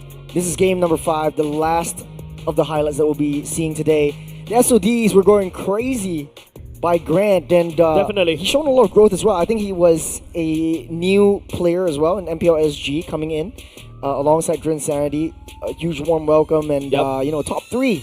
It's a very big deal. Yeah, definitely, right? And, that's definitely going into their portfolio on this one. Don't forget, it's just a bittersweet moment for me, right? At least we are able to see, the rise of Kingdom Esports, right? Remember how we kind of doubted them in the regular season where they're a little bit wonky, a little bit inconsistent, and now they finally managed to stabilize their footing, and they're able to step onto the walls and, yell out down to the castle walls. Yeah.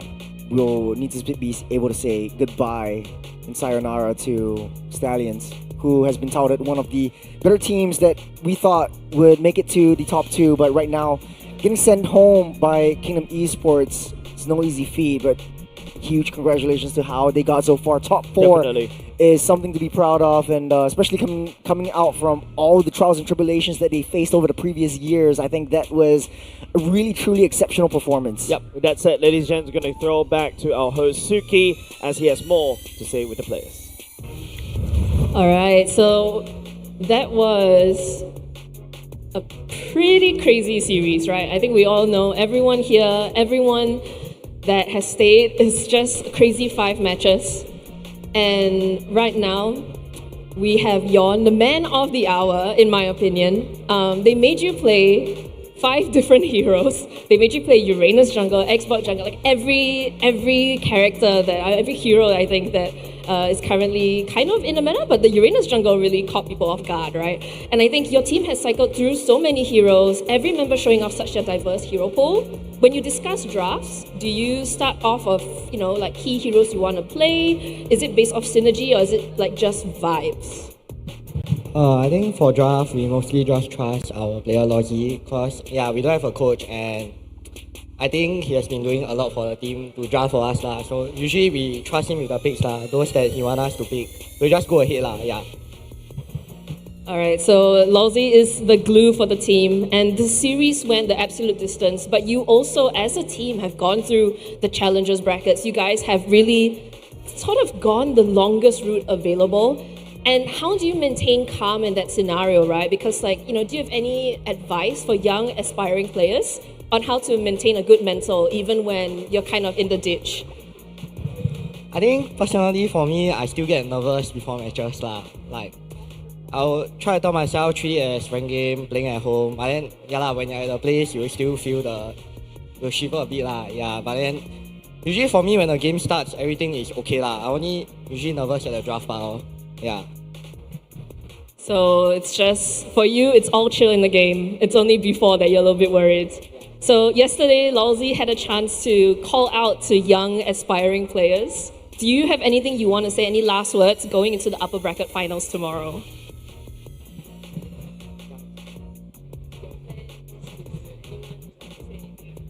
I just wanted to say that I felt that Stallions was a strong team. But then they got Amox as a coach. He's a fraud. Then how? That's why they lost, bro. Yeah. Okay. Heard it here first from Yon. Thank you so much for taking the time to interview with us. And now that we have gone to the first game of the day, we are going to go to the second game of the day, which is going to be the upper bracket semis. So we're going to have a long break now, give the casters a bit time to collect themselves after such an amazing performance. So we'll be back really soon. See you later.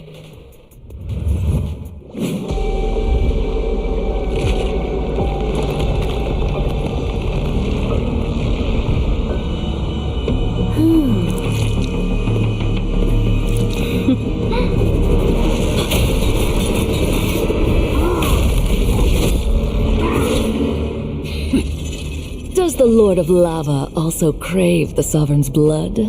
Fool! The tyrant's remains will only bring doom! Their brutal dominion, our warriors were corrupted into foul bonds of decay. Sovereign of the Abyss, Obsidia. The curse still flows within the Sovereign's blood.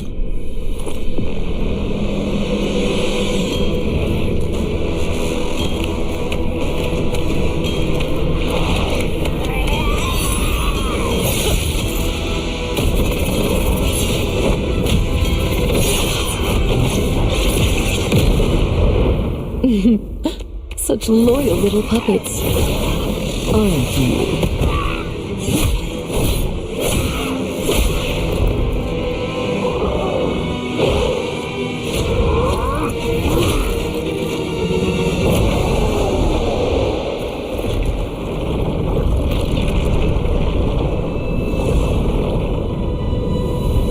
You are merely a puppet, no different from my spawns. Bow to me. Keep your throne, or be destroyed. The Abyss bows to no one.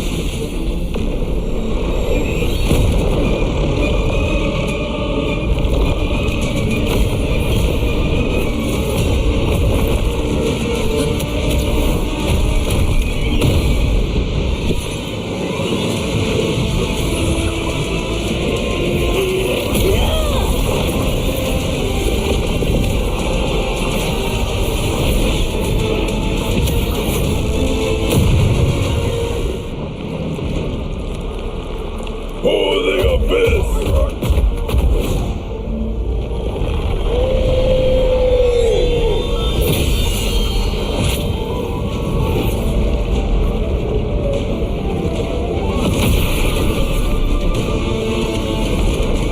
These wretched spawns reek of its corruption.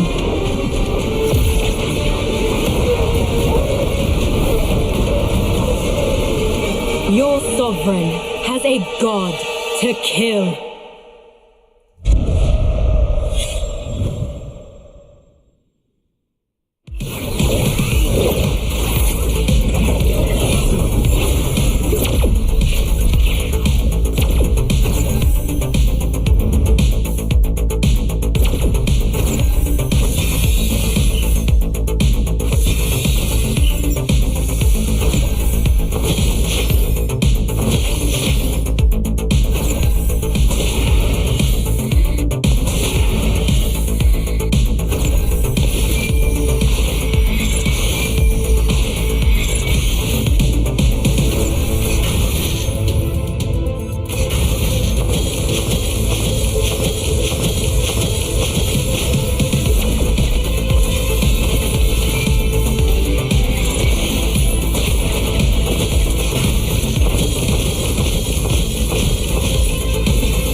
Welcome to MCGG Rising Stars.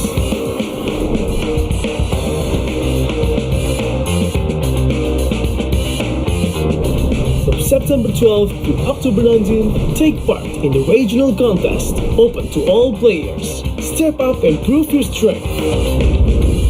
Division finals will run from October 24 to November 2. The top 16 players in each division may advance to the next stage of MRS. Check your in-game mail for information.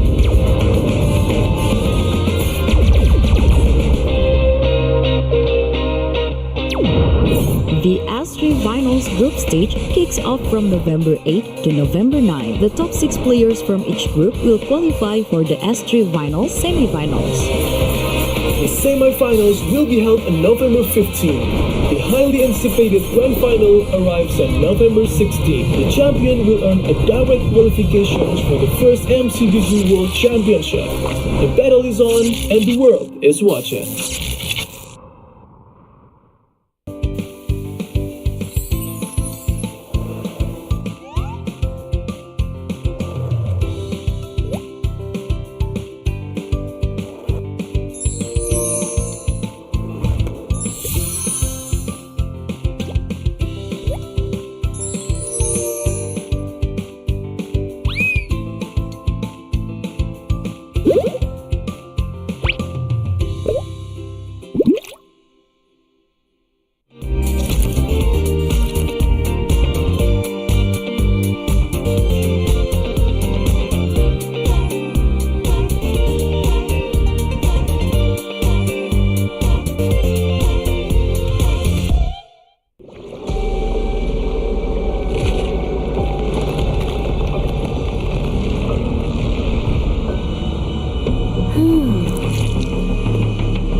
Does the Lord of Lava also crave the Sovereign's blood? Fool! The tyrant's remains will only bring doom! Under her brutal dominion, our warriors were corrupted into foul bonds of decay. Sovereign of the Abyss, Obsidia. Her curse still flows within the Sovereign's blood.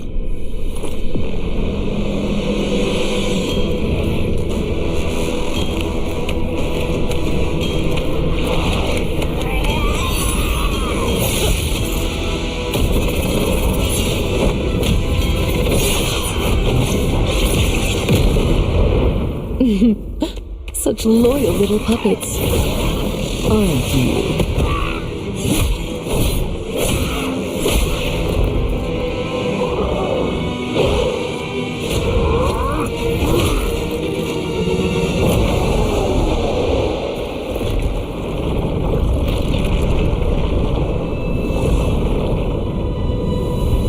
You are merely a puppet. No different from my spawns. Bow to me. Keep your throne, or be destroyed. The Abyss bows to no one.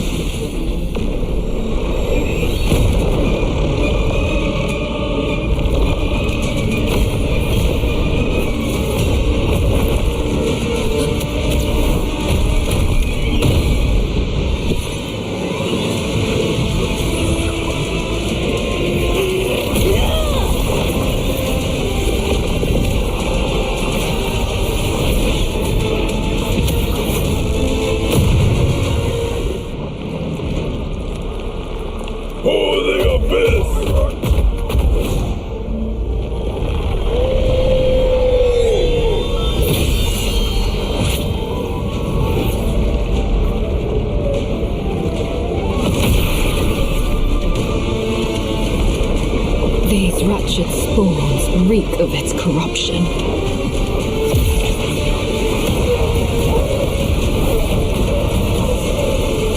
Your sovereign has a god to kill.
Welcome to MCGG Rising Stars.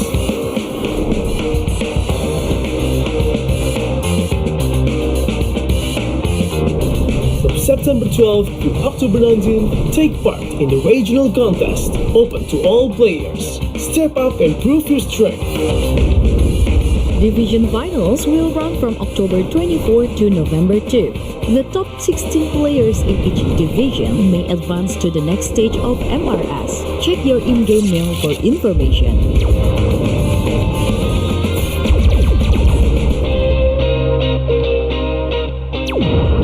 The S3 Finals group stage kicks off from November 8 to November 9. The top 6 players from each group will qualify for the S3 Finals semifinals. The semi-finals will be held on November 15. The highly anticipated grand final arrives on November 16. The champion will earn a direct qualifications for the first MCGG World Championship. The battle is on and the world is watching.